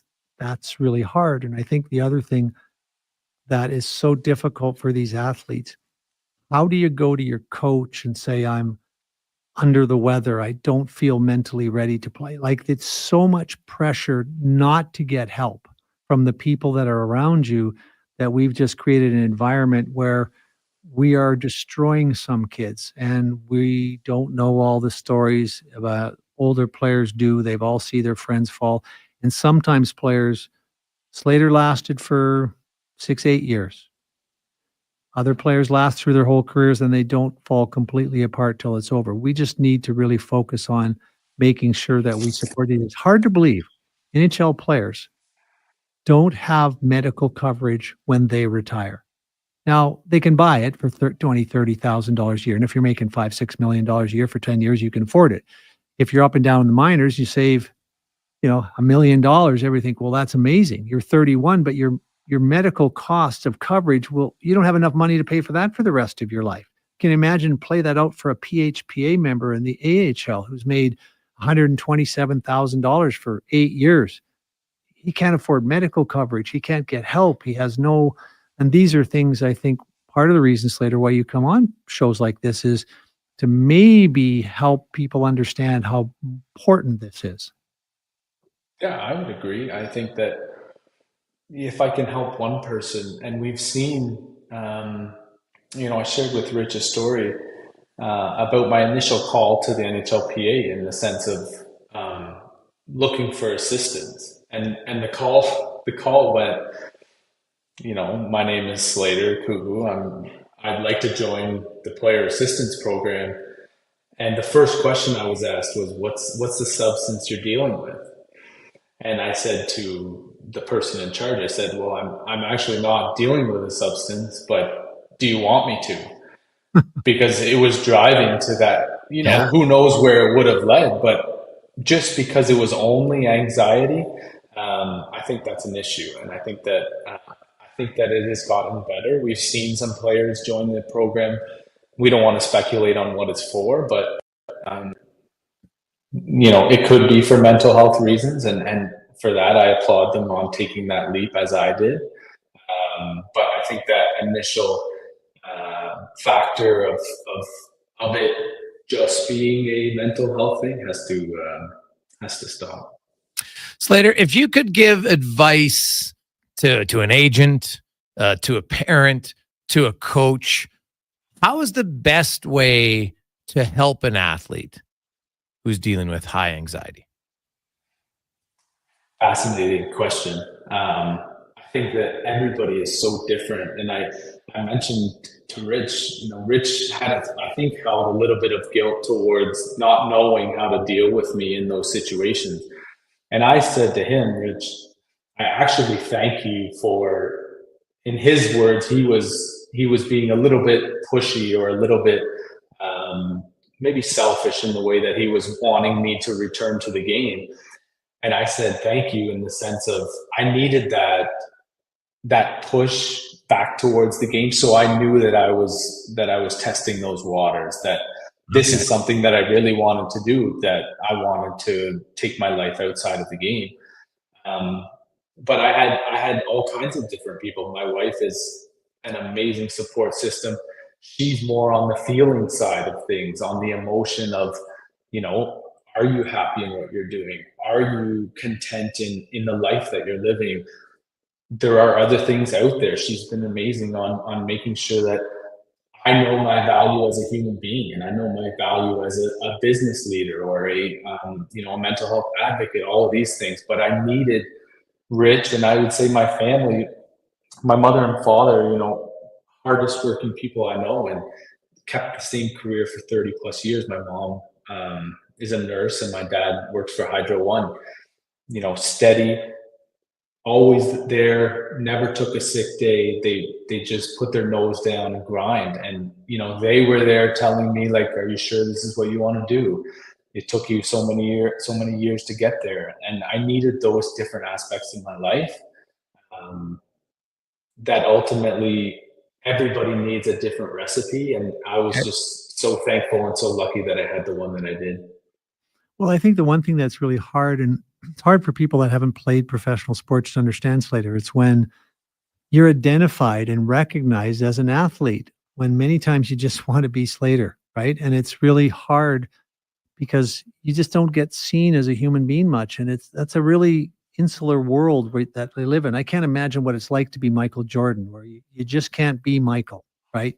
You get a chance over at Chelly's house, maybe periodically, but it must be horrible. And I'm sure to some degree, it's hard, Slater. You feel like if I'm not a hockey player, I'm not really anything anymore. You've dreamed about it since you're 4. You mentioned every kid in your town probably envied you and hoped to be you.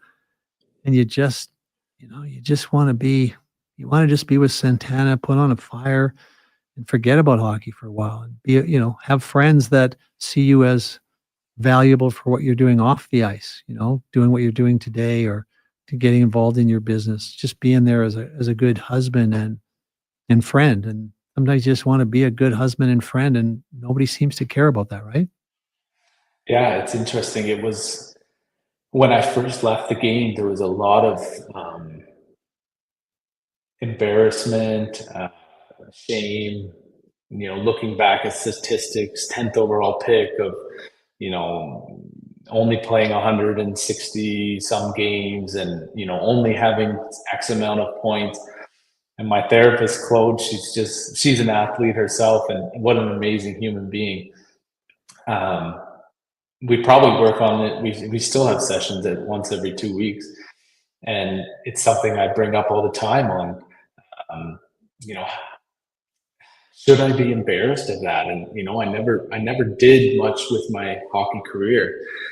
And I've finally gotten to a place where it's still an amazing accomplishment to be proud of. And I lead a lot of my business conversations in networking events with that I am and was an NHL player, that I got there, and it opens up a ton of doors. So I think being proud of that aspect is something that I've had to learn to do. And to be Slater outside of hockey is a journey that, there's 300 and some players in the NHL. Every single one of them is going to have to go through that journey at some point in their life. I just chose to do it a little bit earlier.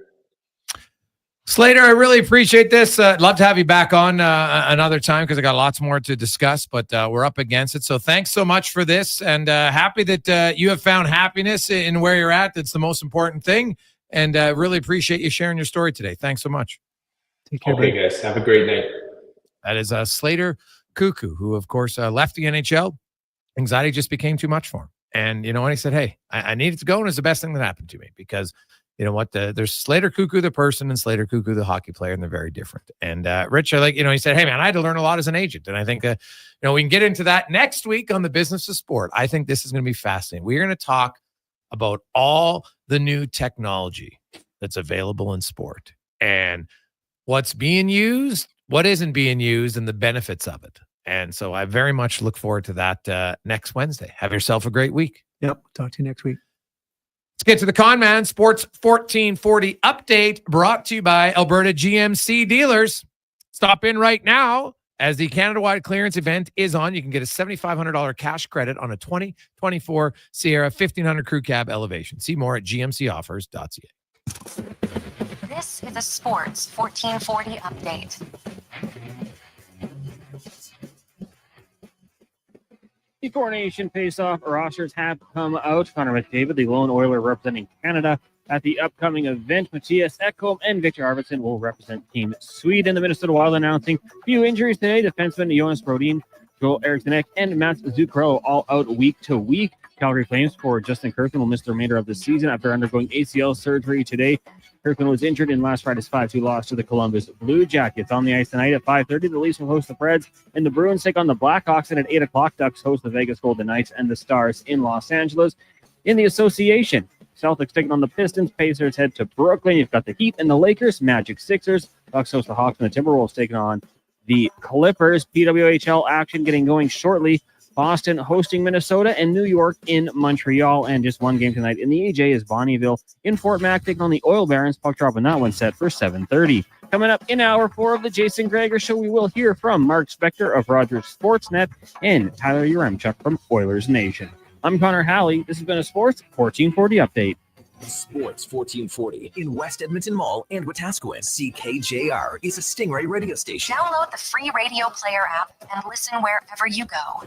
Introducing the Female Super League. Female hockey is on the rise with more women playing the game than ever. Join us as we pave the way for the future of women's hockey. The FSL is more than a game. It's a movement and an experience for the motivated female athlete. Teams will compete in a showcase-style format featuring consistent interprovincial competition. Come be part of the journey as the 2024-25 season unveils a 12U division, as well as the launch of a groundbreaking progressive body-checking 14U division. For more information, visit femalesuperleague.com. A lot of things were going on in 1974. Happy Days premiered on television.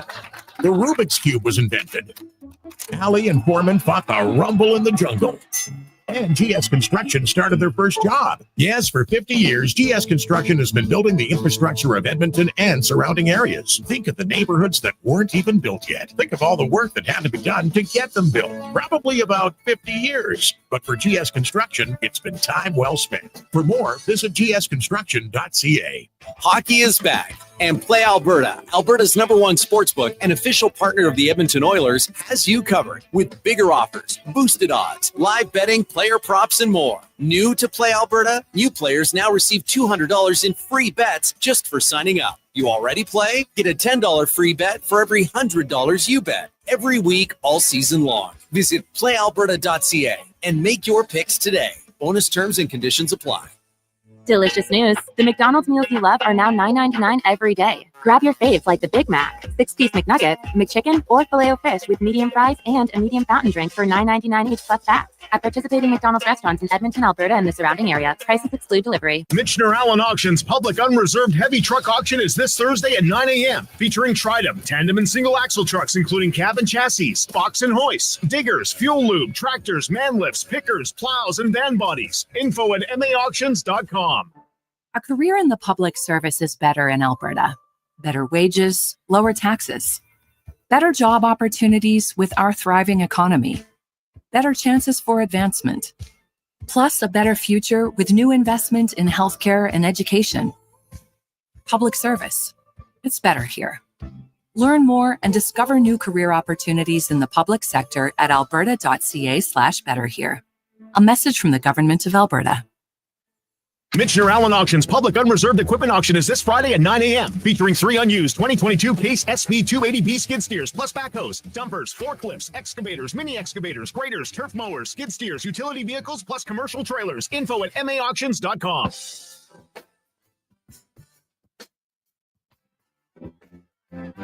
Oh, baby.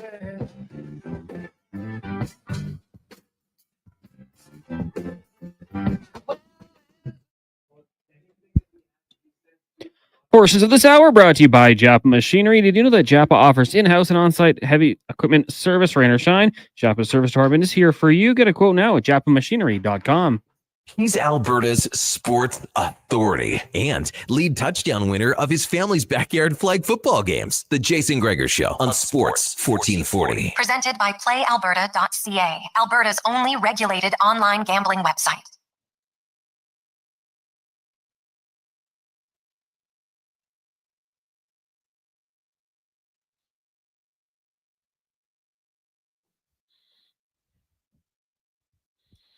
Just after 5 o'clock. Jason Gregor, Connor Halley with you, Sports 1440. We're in the final hour today, a month of giving. It's been a little slow, but that's okay. Let's pick it up. The pace, it's all for charity, and we always like to get face value, right? The companies donate everything. We want to get face value. Obviously, that raises more money for the charity as well. And we got package one from Mr. Dirk. It's $1,500 originally. You get 2 select items, whether you want suits, whether you want blazer, jeans. You get it all hand-picked out. Then you get an additional $500 in GCs towards to go anything you want, another shirt, suit, whatever. So there's $2,000 basically, right? Plus all of the alterations are included because, unless you're super special, usually doesn't fit right off the rack. You don't want your dress shirt too baggy. You don't want your suit too big. You want your jeans. You want everything tailored. That's all included. And you get an in-store consultation from Sterling to go over your whole wardrobe. If you want to sit down, you can bring in pictures, whatever. Ask exactly what you have, what you don't have, and away you go. That's probably about another hour of his time, just kind of sitting down and chat with you. So currently right now we have it at a bargain at $1,650 from TQ. Okay. So let's get that up, 833-401-1440. And package number 2 is at a bargain as well at $12.50. It's our big golf package from the Ranch Golf and Country Club, where you get 10 rounds of golf with the cart and, of course, the driving range, everything.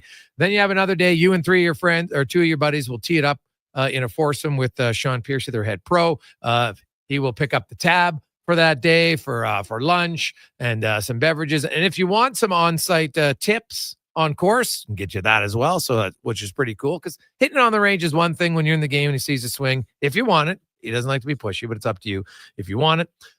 Also, then another day you'll tee it up with Carius, of course, from the morning show. Murray McCourt, they have Spirited Fun match. Those 2 will get off their wallet as well another day, and you and your buddy, you'll have a great time. I can tell you the guys who've been on this before, they loved it. If you're a golfer, you like to have a lot of fun, it's a great thing. So currently that's at $12.50 at a bargain as well. So 833-401-1440. Let's get those up here in the final hour of the show. We're helping out Brightview Elementary, their breakfast program. Very, very important just to get kids just healthy meals every day if we can. So 833-401-1440, 833-401-1440. And just say package 1 or package 2 and your name. It is the Gregor Show, presented by PlayAlberta.ca, where you can get in the game. Use the promo code Gregor50 at PlayAlberta.ca. All the rosters are out for the 4 nations. We'll get to all that and more in the Spec Report, brought to you by GS Construction. Underground infrastructure, ultra important,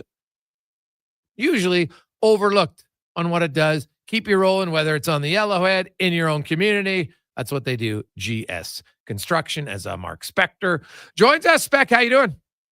Doing great, man. Just pulling up in a cab here to my place from the airport. Oh, no, perfect timing. So yeah, perfect timing. Edmonton. Hey, Edmonton's work ethic I have no issue with last night. They played well. The third period, they had a lot of shots, not a lot of great chances, to be honest, in the third period, and get thinking maybe 2. And unfortunately, their best chances, Bouchard missed the net, Brown missed the net. I don't love the term goal lead when I don't think Aiden Hill had to make that many great saves. I would argue the best save of the game was Skinner on Hurdle when he got to walk right down the lane, come across the crease, makes a good deke move, and Skinner robs him with the glove hand. Aiden Hill was good, but he was not standing on his head rebound after rebound. I counted 2 rebound shots the entire game for Edmonton. Yeah, no, for sure. And somehow the best chances that they had ended up on the stick of Connor Brown. And you know what? It wasn't there for him. He's a third line guy playing in the top 6, and it wasn't there for him that day. And unfortunately, if one of those chances ends up on Hyman's stick, on Kane's stick, on Arvidsson's stick, on Nuja's stick, maybe you get the goal you need. And you're right, Jay. There was more perimeter. Even Ekholm said after the game, it felt like we were on the perimeter a fair bit there, for sure. But you know what? I have no problem with the way they played. They played hard. They dominated, when it counted in the third period. It just didn't go in. Sometimes you have a game like that. Yeah, but here's the thing. The Edmonton Oilers are 28th in goals by forward so far this season, even though they have McDavid and Draisaitl have combined for 29, which ranks second in the NHL amongst top 2 goal scorers of any forwards on a team. And then you throw in the fact that from number 3 to number 12, the Oilers forwards are dead last in the NHL in combined goals. This is 30% of the season. It's been they've been shut out 4 times. They're on pace to be shut out 13 times. That doesn't even include the game where Ekholm scored with 30 seconds left to waste the shutout for Columbus. Goal scoring's been a problem here, Spec. Their forwards are 28th. The Oilers are 13th in goals against, right? I know everybody's focused on goaltending, and Skinner's been better. You can't argue about Skinner's last 5 starts. I have no issue with them. But their goal scoring still being an issue if you get past 29 and 97. Oh, there's no question that it has, man. There's no doubt. Look at Hyman. Hyman's sitting at 3 goals. This guy's averaged 39 goals a year. Yeah. Right? He's on pace for 10 or 11. So that's giant. Nugent Hopkins hasn't had a good start. Kane's not even playing. Arvidsson came here. He's a 25 goal man. He's got, I think, 2, or maybe 3. So there's no question. All Skinner's a 30-goal man. I know he hasn't been in the top 6 months, but he hasn't earned his way into the top 6 much. So all those guys that are getting paid to deliver pucks into nets here, and I'm not talking about Connor Brown. Connor Brown's a 14-goal guy, right? Mm-hmm. He's not the guy you're leaning on. There's a bunch of 25, 30-goal men here who get paid to score goals. They ain't scoring them. And I'm not blaming their centermen because McDavid and Draisaitl are all-world as usual, but the rest of the guys aren't carrying the ball, man. Offensively, like this thing about it's always Skinner's fault. It is so ridiculous. They just went on the road on a 3-game road trip, and that team gave up 5 goals in 3 road games. Yeah. 2 of the games were in Colorado and Vegas. They gave up 5 goals, right?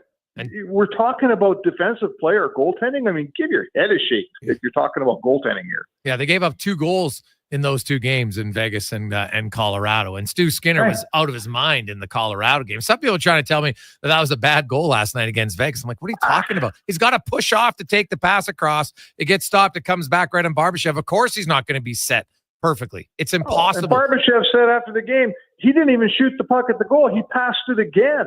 It was 2 passes. He said, I never shot it. He said, I passed it to Eichel again, and it went in. Yeah. So anyone who's ever played the sport knows that when a guy shoots or passes and everybody goes reacting to the shot and it comes right back to its stick, the goalies get scored on 90% of the time on that play. It came right back to Barbashev's stick, and Skinner was in an impossible spot. Could he have saved it? Sure, you could save everything, but if you're blaming Skinner on that, you might as well put a sandwich board on that says, I've never played, I don't know anything about the sport, and I should keep my mouth shut. I love it. Now, Zach Hyman, Drake Caggiula was sent back down. Safe assumption that Hyman's going to be ready to go tomorrow? Gotta be. I mean, gotta be at this point. You know, I thought he'd play the other night in Vegas, and he didn't. So, yeah, I can't see any other reason that Caggiula goes down than Zach Hyman's ready to play. Yeah. And you know what? Hey, good for them. They'll come back and hopefully he gets rolling.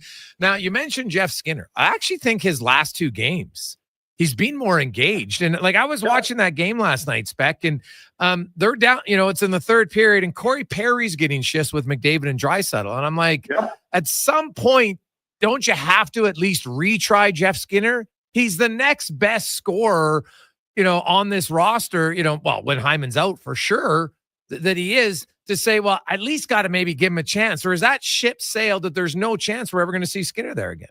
No, I think you have to reward Jeff Skinner at this point if you're the coach. Like, here's a guy who's always been a top 6 player, the power play guy. He comes here, he's fallen out of the top 6. He's not a power play guy. He's watching guys like Podkolzin and Brown play ahead of him. And now Kapanen just walks in the door and he's on the first line the minute he gets here. And my point would be this. I'm seeing the same guy you're seeing. He's taken whatever role they've given him. He's starting to play really well with it. He's playing. He's digging in defensively, right? He's made some plays. He's going to the net. He's doing all the grindy bottom 6 stuff that, frankly, he's never been asked to do in his career. So I think that if I'm Knobloch, I'm looking at a guy who's shown me that he didn't go down there and pout, or if he did, he didn't pout for long. And he's doing his, he's giving you everything he's got. He helped them win those last few games here, right? And helped them almost win last night. I thought he was good again. So to me, it's got to be time to reward this guy with a little bit of ice time. And, I don't know. Kapanen is okay, but hasn't done a ton for me. Podkolzin seems to have that spot next to Draisaitl nailed down, but I'm not sure. I'm not sure why if Hyman comes in tomorrow. Do you play Kapanen or do you play Skinner next to Draisaitl? I think I'm playing Skinner. What about you? So you put Skinner with Podkolzin and Draisaitl? Yep. Try that and put Kapanen down low. Yeah. I wouldn't have a big definitely Brown's going off that line. There's no question, right? You put Brown back with the Janmark. I'd have no issue with the only Skinner. If you play Colson and Skinner, and now the thing is, can one of them play the right side? Because even when Skinner was Janmark played the right side there, so I guess there's that small detail. But if you have one good forechecker with Draisaitl, which is Podkolzin, and it works because Skinner is not a forechecker, and that's just not. I don't ask players to be what they're not. He's not. Draisaitl's, McDavid's more of a forechecker than Draisaitl is. So that's why some days you look and say, hey, maybe Hyman with Draisaitl, and because Skinner in theory is probably a better fit because McDavid's more of a forechecker, but Nugent Hopkins is there, and he's had. I still need to see more from him, to be honest. I know he scored 2 goals. That's great. But, one was 3-on-3, awesome. But 5-on-5, he needs to do more. I don't care what anyone says. He needs to do more. But I think there's at least an argument to be made. Skinner's been showing you something here the last few games. Why not try it? Because the truth is, it can't get worse, the lack of production from the guys not named McDavid and Draisaitl. No, and I think that line makes a lot of sense on paper. Podkolzin digs pucks out and forechecks hard, gets it to Draisaitl. Draisaitl is one of the best passers in the sport.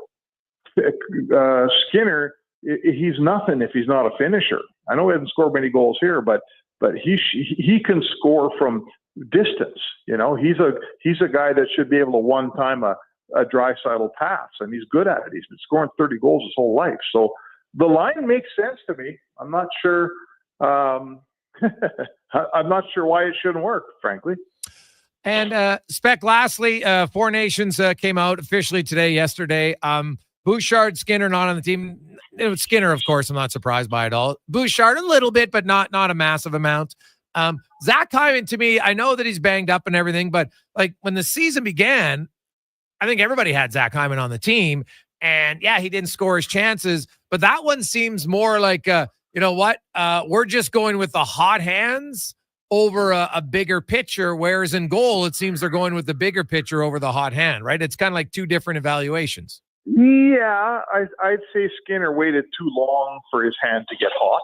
Oh, yeah. No, I'm not worried about him. I'm talking more Hyman not getting on the team. But listen, when the season ended last year, I think everybody had Bouchard and Hyman on this team because Bouchard had such an unbelievable playoff, and Hyman's coming off a 54-goal season. But during the window of evaluation, Hyman didn't get the job done. He had a real rough first 20 games, man. He's got 3 goals, and then he got hurt. So I think that those coaches are looking at each other and fully expecting there's going to be injuries, and they're going to have to fill at least 1 forward, maybe 2, maybe 3. Right. Hyman, to me, is still absolutely in the race to play in that tournament. Okay. If he gets back here and starts to be the Zach Hyman we've watched, and start pouring in some feeds from McDavid here, he'll put himself in position to be the next man up. Bouchard, you know what? Like I say, everybody had him on that team over the summer. And he just didn't play well enough during the evaluation window. We watched him play defensively, right? He's not going there to run the first power play. That's Makar. And he wasn't good enough defensively to justify put him on that team. I'm a little disappointed for his sake. He's not on the team because he's a good kid. He's a good player. He's going to play on those teams. But he didn't make this one because he had a slow start to the season. Spec, great stuff, man. We will chat Columbus and McDavid 1,000-point night and more tomorrow. Have yourself a great day. Hey, thanks, Jake.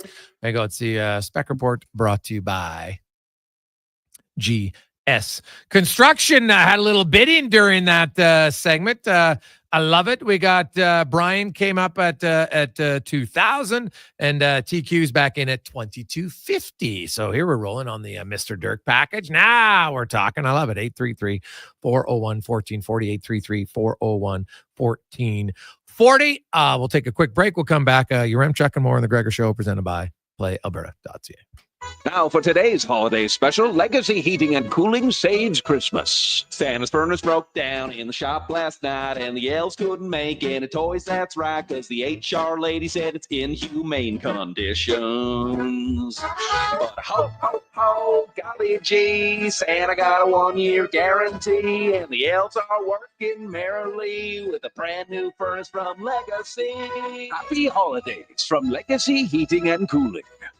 At Papa John's, better is our specialty. Try our butter chicken pizza, the meat, the works, garden fresh, and more. Each special in its own way, just like you. With that ooey, gooey, crispy, crunchy taste, fresh, never frozen dough, and quality topping. Special has never tasted better. And so, for a limited time, get any large specialty pizza for just $17.99 with promo code LG1799 at papajohns.ca. Better ingredients, better pizza. Better get you some Papa John's. Black Friday continues at the Brick. Hurry in and save up to $3,000 off big screen TVs. Plus, save up to 65% off genuine leather sofas when you buy the matching love seat or chair. Save up to 40% off mattresses and up to 25% off bedroom, dining, and home entertainment furniture. Plus, the more you buy, the more you save, with up to $300 off select brand name major kitchen appliances. Some exclusions apply. See thebrick.com for details. The Brick, saving you more. Delicious news. The McDonald's meals you love are now $9.99 every day. Grab your faves like the Big Mac, 6-piece McNugget, McChicken, or Filet-O-Fish with medium fries and a medium fountain drink for $9.99 each plus tax. At participating McDonald's restaurants in Edmonton, Alberta, and the surrounding area. Prices exclude delivery. Commissioner Ellen Auctioneering's next public unreserved internet automotive RV auction is Saturday at 9 a.m. featuring City of Calgary fleet vehicles, plus vehicles from counties, municipalities, and RVs, all sold to the highest internet bidder. View on site, bid online. Info at maauctions.com. A mullet for Marvin, a bowl cut for Barry, a pompadour for Peter, who's now really quite hairy. After this Christmas, all the men wish they could get some hair restoration from Dr. Vance Elliott. Hi, I'm Dr. Vance Elliott. While you're Christmas shopping, consider giving yourself the greatest gift of all, a full natural head of hair. I know the results will be life-changing. Want to make this the year you get your mojo back? Book a free first consultation today at drvanceelliott.com. Commissioner Ellen Auctioneering's next public unreserved internet automotive RV auction is Saturday at 9 a.m. featuring pickups, SUVs, vans, snowmobiles, side-by-sides, and RVs, all sold to the highest internet bidder. View on site, bid online. Info at maauctions.com.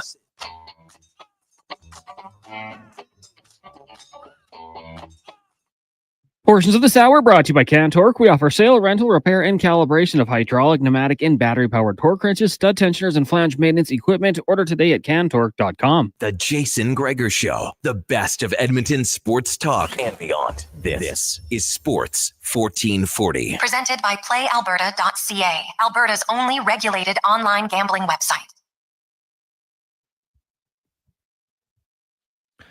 527, welcome back, Gregor. Connor Halley, Sports 1440. Brian's back in at 2350. I think we got a 1350 bid for the golf. And I love it. Everybody always comes in the last. But hey, you know what? It doesn't matter how quick, how late you get in. The bids get in, and away we go. So the Mr. Dirk package is at 2350 now, and our ranch golf package, that one's an absolute bargain at 1350. So if you want in either one, 833-401-1440 in our email inbox, 833-401-1440. Let's get to the oil report now, brought to you by our good friends at Volvo Cars Edmonton.com. Of course, they are Canada's number one Volvo dealership. And right now, you can lease a Volvo XC90 from 0% and save $4,500 or save up to $12,000 on remaining 2024 demo vehicles. Volvo Cars Edmonton.com. As we welcome in from Orders Nation and Daily Faceoff, Tyler Uranchuk. Ty, how you doing? I'm doing good, Greg, because I'm looking at this ranch golf package and I'm kind of like, ooh, that's a really good deal. Dude, it's a great deal. It's a steal. You're a golf guy. You and your buddies, I'm telling you, if you guys like to have fun, you might have to put in some wager on this one. Well, especially you, because you would like simply to play with Murray and Carius simply for the chirps and the extracurricular activities, not to mention the golf. And Murray's a hell of a golfer too. So I know what was your low this past summer? What'd you shoot? My low was a 78. So I finished the year as like an 8.9 handicap. So I'm not as good as Murray. Yeah, but still, hey man, you're under 10. Like, what'd you start the summer at? I started the summer at like 13, I think it was. So yeah, I got a lot better this year. And how many rounds did you play? I got to 50 right at the end of the year. I played 50. 50 rounds. Jeez. I know. Well, you're lucky though, because your fiance likes to play golf a lot. So that allows you to golf more. Yeah, and a lot of people were like, "Oh, I never would let my wife or whatever golf with me." I'm like, "No, it's great. I get to golf more. I get to golf with the boys on the weekend, weeknights. Her and I always like to dip out and like get a tee time right at 4:45. So you can still squeeze in 18. It's a great life." Oh yeah, nothing wrong with that. Edmonton Oilers, and like there's a term. No one ever says they got shootered ever. Oh, geez, man, like Calvin Picker got shootered last night. No, it's all terrible goaltending, whatever. But oh, geez, they got Aiden Hill. I don't know if he made a great save. He made okay saves. He didn't have to make a great save because the Oilers missed the net on their two best chances in Brown and Bouchard, and really didn't create a ton of top quality chances. They controlled the play. They were very good defensively, but they make life a little easy at times because there's not many screens, and there was 2 rebound shots the entire game for the Edmonton Oilers. Yeah, and this also kind of reminded me, not that these two teams are the same quality, but remember that Montreal game back on November 18th, where through the first 35 minutes or 45 minutes, it was like, oh man, the Oilers are steamrolling them. They're all over them. And then it was kind of like, well, no, when you look back at that game, a lot of perimeter, not a lot of second looks, sure, plenty of zone time, but nothing that really converted to that much quality. And when you think about last night, the only really great save I can kind of think of for Aiden Hill was the one on Ryan Nugent-Hopkins in the third period when he slammed his leg down and stopped Nuge on the rebound. But even that one, I'm like, oh man, Nuge gets that a foot off the ice. It's a goal. So yeah, I agree with you in that sense. It was encouraging to see the Oilers control play the way they did against a Vegas team that is, again, really good, top of the division right now. But the way Edmonton looked off a few really good opportunities, there was one with Leon Draisaitl in the third period where he was kind of around the bottom of the circles, and it felt like he could have just taken 2 strides in and then tried to pick a corner on Aiden Hill. Instead, he tried to flutter a pass across the ice, and it got broken up. There were a few too many times where they weren't good enough finishers, or they finally got to the middle of the ice, and it just felt like they wanted to be a little bit too cute, try pass the puck into the net, when I was like, man, just rip it, hit the net, and see what can happen. Yeah. I look at, do you think there's a chance where, Jeff Skinner, is he going to get another opportunity at some point in the top 6? I think he will. Just the way seasons naturally go, right? You're always going to be moving and shaking and trying new things throughout your lineup. But for right now, I actually don't mind him on that third line, and especially if Zach Hyman is ready to go and can return to the lineup, and whenever they get back Victor Arvidsson, I think the idea of going Skinner, Henrique, and whether it's Brown or Janmark on the other side, I think that can be a third line that actually produces a little bit for you. Or even if they're not scoring goals, what I noticed a lot in the Vegas game is that trio that they had, they were throwing pucks on net and getting whistles. And you know what? If your third line, whether you're starting them in the D zone, starting them in the neutral zone, wherever, if they can just work into the other team's end and get you a face-off and kind of be like today on my show, I compared it to like a good leadoff hitter where they're not hitting you a bunch of home runs, but they get enough singles and they provide value. If they can just get faceoffs in the offensive zone, and that allows you to throw McDavid or Draisaitl over the boards in the next shift and have the other team, maybe it's not even a faceoff from a goalie, maybe it's force and icing, but just set up McDavid and Draisaitl for more offensive zone starts. That can be good. So I kind of like the idea of just keeping Skinner in a third line role, no pressure of playing with Connor and Leon, give them at points softer matchups as well, and see if just that third line can create for you. There's nothing wrong with just having a third line with good players on it. It's true. But at the same time, if you've got guys who are in the bottom 6 who aren't finishing the passes from Draisaitl and McDavid on a regular basis, like the order of forwards numbers 3 to 12 have the fewest goals of any 3 to 12 forward group in the National Hockey League. Yeah, and I do think that is a point of concern because, yeah, when you look at the numbers and their scoring leaders, it's kind of Connor, Leon, and then a pretty big drop-off. So they do need to be better, but I also look at a few guys. Ryan Nugent-Hopkins, should start producing a little bit more at some point. Zach Hyman was going through a slump earlier in the season and then got hurt. Even Victor Arvidsson, I think there's more offense there than he showed when he was healthy. So you're getting to the point, I guess, where it's almost, close to the halfway point or closer to the halfway point here. And you can't just keep saying, oh, the shooting percentages will bounce back. The shooting percentages will bounce back. But I still believe there's enough talent here on paper where you can spread things out a little bit in the top 9 and try to create 3 good scoring lines. Tyler Remchuk joins us. Zach Hyman comes back tomorrow. I'm assuming he plays with Connor McDavid in his return to the lineup. So Kapanen comes down. Does Kapanen go to line 2 and Connor Brown goes to line 3? Or does Jeff Skinner go? Because if then he's on line 3 and Janmark's on line 3, where's Skinner? Does Skinner go with Podkolzin and Draisaitl? What do you think they do for lines tomorrow? I wouldn't put Skinner on line 4 just because, again, like we're talking about line 3 or line 2 with him. I think putting him on line 4 with Derek Ryan and Corey Perry, I don't know if you're putting him in a great spot to succeed there. So I think you got to play Jeff Skinner with a bit more skill than that. And Henrique and Janmark have been solid, or were solid with him against Vegas. I think I go Kapanen down to line 4, and it's not even a great fit per se, but I like the idea of going Hyman with Nugent, McDavid, and seeing if that trio can rekindle things. And I haven't disliked Connor Brown with Leon Draisaitl at all. I even think going back to last year and the limited time they spent together, I've always felt like stylistically they can be a fit. You're not moving Podkolzin, so again, Kapanen's been fine, but he's also a waiver claim who makes $1 million. I'm not going to feel bad about putting him down on the 4th line after he's played okay for a few games. So I think it's Kapanen down to the 4th and Hyman up on that Kapanen spot in the right side. Okay, yeah, and that's probably fair. The Canada roster was unofficially announced yesterday, became official today. Hyman doesn't make it. Bouchard doesn't make it. Skinner, I don't think was really in the conversation, from my understanding. When you look at, Hyman, obviously, I guess it's based on his first 18, 19 games till he got injured. But do you think Hyman can play his way back onto the team because there's usually an injury? Yes. And I think this whole idea of like someone not making this team because of their first 19, 20 games of the season is insane. This is going to be a short tournament, and it's not happening for 2 months. Like if this was a World Junior tournament where the first game was in 3 weeks, then I could see a little bit of like, yeah, let's ride the hot hand. Like this guy's playing really well. Sure. Like at the World Junior, someone has a good camp, they make the team. Sure. Zach Hyman over the last 3 years has been one of the most productive Canadian goal scorers. He's 5th on the list. And when I was making this argument today on Daily Faceoff Live, I had someone comment, they go, yeah, but Hyman's mid without McDavid.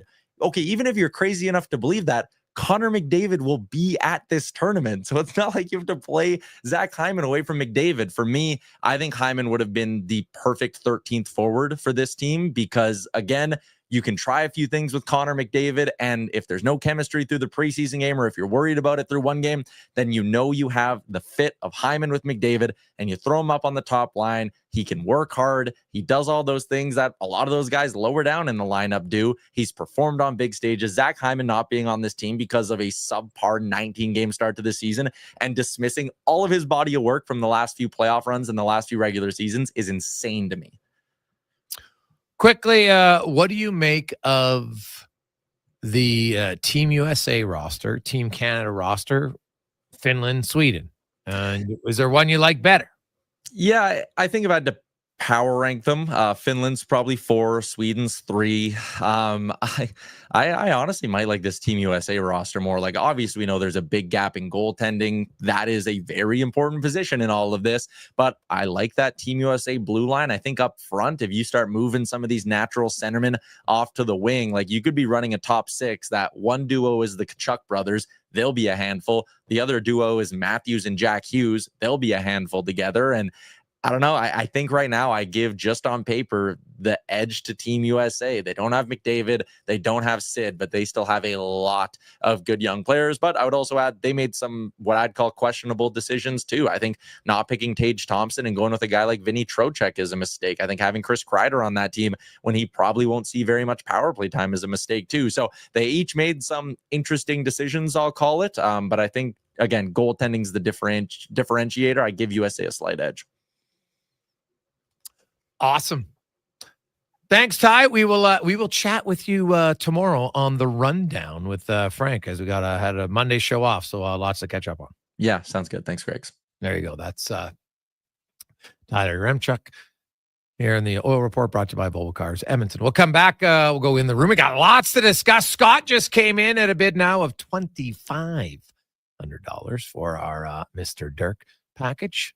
833-401-1440. 833-401-1440 in our inbox, or you can call the number. Either one, call or text. Now, we're getting to the final segment. So, gentlemen, if you're bidding and your phone rings, please answer it because it's a comment.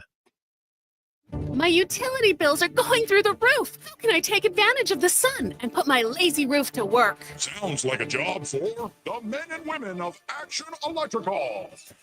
Energy team reporting. When you're ready to make your home or business more efficient, Action Electrical has the power to install solar panel systems and EV chargers. Facing an electrical menace? Call on the men and women of Action. Operating throughout Alberta with supercharged skills and strong family values. ActionElectrical.net. At Papa John's, better is our specialty. Try our butter chicken pizza. The meat, the works, garden fresh, and more. Each special in its own way, just like you. With that ooey, gooey, crispy, crunchy taste, fresh, never frozen dough, and quality topping. Special has never tasted better. And so, for a limited time, get any large specialty pizza for just $17.99 with promo code LG1799 at papajohns.ca. Better ingredients, better pizza. Better get you some Papa John's. Santa sweat, dripping on the tree. Due to that new furnace that you got from Legacy. Legacy Heating and Cooling wants to help you prepare for Santa. A nice warm stop during the cold night is the gift you give him. And Legacy can help with no payments and no interest for 1 year on your festive new furnace. Because warm homes get better presents. Happy holidays from Legacy Heating and Cooling. Everybody now, Santa sweat. This is really weird. Santa perspiration. Hockey is back, and Play Alberta, Alberta's #1 sportsbook and official partner of the Edmonton Oilers, has you covered with bigger offers, boosted odds, live betting, player props, and more. New to Play Alberta, new players now receive $200 in free bets just for signing up. You already play? Get a $10 free bet for every $100 you bet every week all season long. Visit playalberta.ca and make your picks today. Bonus terms and conditions apply.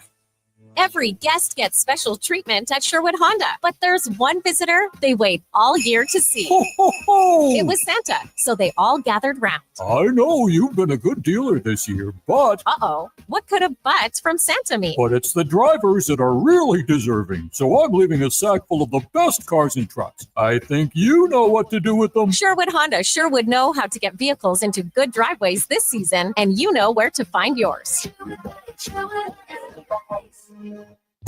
Could your school, charity, or community group use financial support with a capital project? Maybe Vision Credit Union can lend a helping hand. Vision proudly offers helping hand grants of up to $10,000 to qualifying organizations for capital projects that benefit our branch communities. Apply by January 31st, 2025 for a chance to qualify. Helping Hand grants up to $10,000 from Vision Credit Union. Learn more at whatsyourshare.ca. Looking at the Alberta weather forecast, wild, unpredictable, brutally tough. When the weather turns tough, Titan Supply doesn't back down. Titan Supply has been protecting workers from conditions like this for 50 years. We stand tall with you against the elements with the industry's best rigging, hauling, and lifting products to get you home safe. Tire chains, wire rope, round slings, chain slings, and a whole lot more. Titan Supply in Edmonton, Grand Prairie, Red Deer, and Calgary. Online at titansupply.ca. Lift, dig, haul. Imagine a family get-together where the smiles are as genuine as the conversations. That's the feeling you get at Nisku Ford, a family-owned dealership where finding a new Ford feels just like catching up with old friends. Here, you can take your time, explore the latest Fords, and enjoy the no-pressure atmosphere. It's not just about cars. It's about family, comfort, and trust. The coffee's on, so drive into Nisku Ford or visit niskuford.ca today. Above expectations.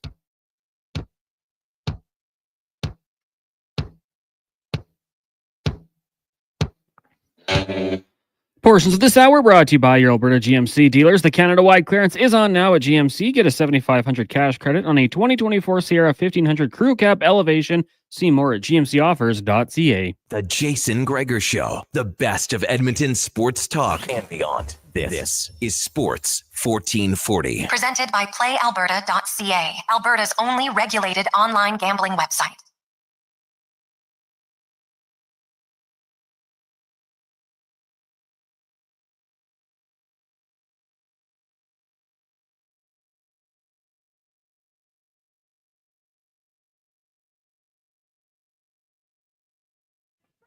.544, Jason Gregor, Connor Halley, Sports 1440. Oh, I love it when people are even more generous. So Sterling's listening to the show from Mr. Durkee. Text in, if you guys get it to $3,000, I will throw in an outerwear jacket that's valued at $1,000. Their choice.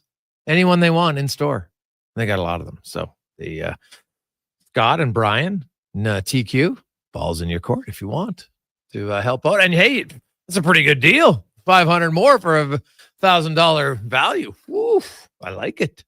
I like it a lot. So 833-401-1440 if you want in on our Mr. Dirk package. Those outerwear coats, unbelievable, especially this time of the year. So you can get the, you can get a little bit of the shorter one if you like, a little bit of the longer one, the trench coat. Oh, looks like you're a gangster. Right? Nice. Very nice. Now, we have lots of texts to get to, 833-401-1440 as we go in the room, brought to you by Action Electrical, where they take action on your savings all the time. Remind you that building owners can get a refundable federal tax rebate up to 30% of a solar project's capital cost. So it's called the ITC, and then give you all the ways that you can use it and activate it. ActionElectrical.net. Oilers, Gregor, what was the stat you mentioned about shutouts? Well, they've been shut out 4 times this year, all in only 25 games. They were shut out 3 times last year, twice the year before, and twice the year before that. They're on pace for 13. Like, I know everybody always talks about, well, you know what? They'll start scoring. Okay, sure. But what if they don't? Like, what if, because guess who started scoring? McDavid and Draisaitl. They started scoring, but no one else has. The Oilers are 28th in goals amongst forwards in the National Hockey League. 28 with 56 goals. And Boston, Calgary, Anaheim, Nashville are below them. Anaheim has played 2 fewer games. Actually, Boston's played more, so it doesn't matter. But you look at Edmonton, and they're at 56, where Draisaitl and McDavid have scored 29 themselves. So their number 3 to 12 forwards, pick who it is, the other forwards in the lineup have scored 27 goals. That is lowest of any group in the National Hockey League. No other team's forwards 3 through 12 have scored fewer goals than Edmonton's. Now, Edmonton, because there's been, goaltending's terrible, they're never going to win it. Okay. But did you know that the Oilers 13th in goals against in the NHL? Did Stu Skinner have a tough start? 100%. I don't think he's been an issue at all there for the last few weeks. Not at all. But you got a lot of guys in that forward group that are shooting blanks continually. That's a problem. So, there you go. Hey, guys, to have Jarvis over Hyman, it's a joke, let's be honest. And Stone's not even going to be healthy. We all know that from Levi. So, well, Mark Stone, we'll see if he's playing again tonight. But, hey, it's a fair assumption to wonder if Mark will be in there or not. So, Scott E. came in at 3,000.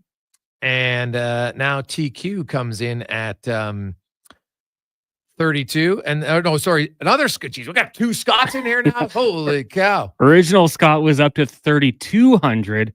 Brian's in at 33 now. 3,300. None. Nice. That is unbelievable. So I love it. Love it. So that is amazing. So we're down to TQ says, boys, I tapped out. That's okay, buddy. Help you got us to 33. I love it. So it's down to Scott, and Brian. Amazing. So Brian currently has it now at 3,300. Is that right? Yes. One Scott's at 3,000. The other Scott's at 32. I think I'm reading that right. So Scotty's at 3. The other Scott's. Now Scotty's at 3,400. So there you go. We are on a mission here down the stretch in Month of Giving. I love Cons. He just loves working the phones in the final hours for the Month of Giving. We're helping out today, which is fantastic. So, also, we'll get to and our golf package is actually only at $1,250, guys. Okay, it's at $1,250. Who has a Cons at $1,250? Check my list here. Craig has it at $1,250. So that's an absolute bargain, way undervalued. Let's try to get that up to at least face value here in the last 5 minutes of the show, right? That's all the golfing at the ranch with Carius and Murray with their coat. You get 10 rounds of golf at the ranch cart and everything. Then you and 2 of your buddies will tee it up with their head pro, Mr. Piercy, You go for a round. If you want some on-course lessons, great. He'll take care of the food and the beverage that day. And then another day, you and a buddy are going to go and tee it up. So it's only at $12.50. It's an absolute steal right now. So if we want to get to that, let's do it. Let's try to bump it up. We always like to get face value, so we need it up a little bit more. 833-401-1440. As Brian came into 3,500 just seconds before Scott. So and Scotty E. So they're going back and forth here. The con man just working the phones. I love it. But if you want the golf package, somebody come in and get an absolute bargain. Might be the best deal we've ever had in the whole 14 years of the month of giving. So if you want in, we'd like to bump that up. 833-401-1440.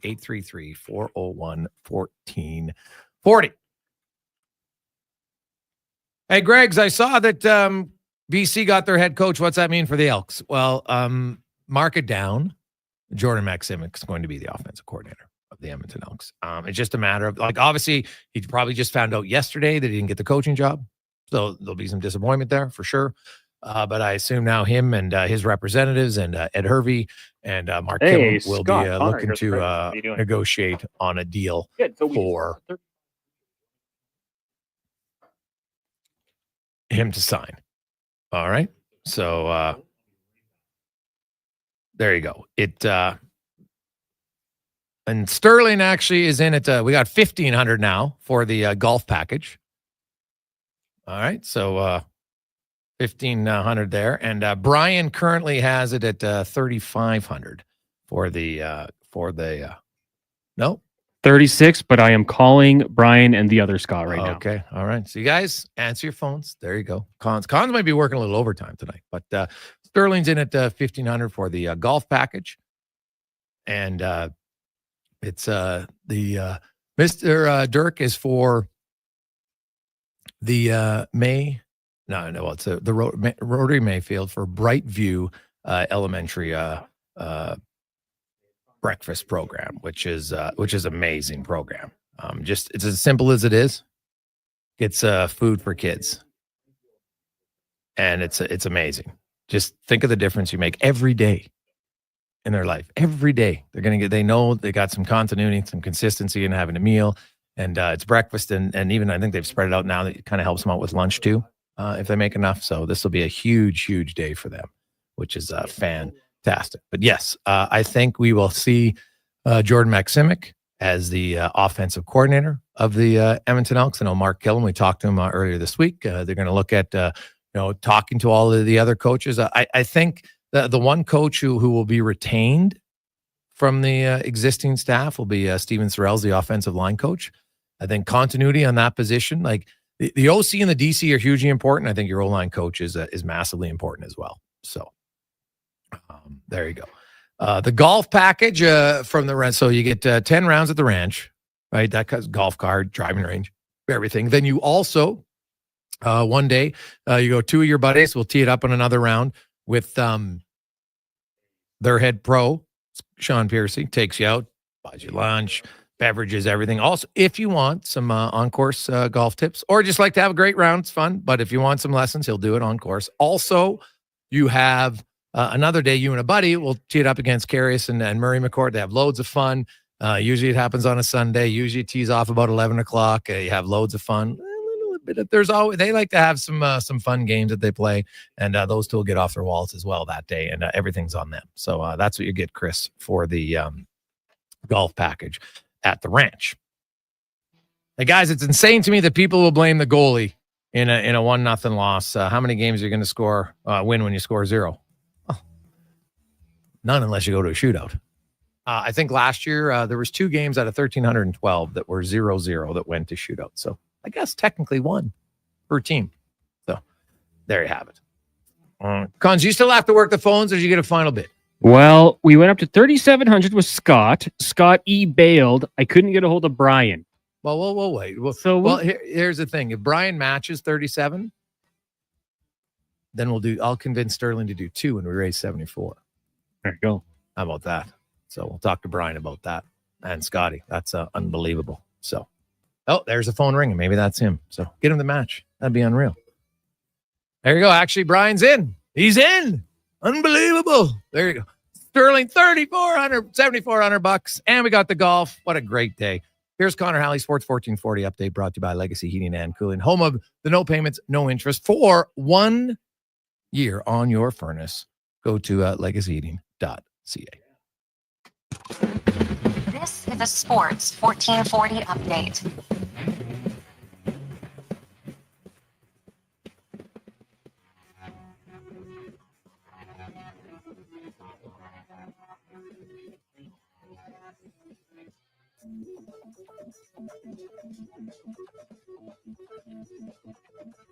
Late night in the NHL, just 4 games on the schedule. The Preds in Toronto taking on the Leafs right now. Preds up 1-0. The Blackhawks up 1-0 lead over the Bruins midway through the first. Later tonight, you got the Golden Knights and the Ducks in Anaheim. Also, Stars taking on the Kings in the association.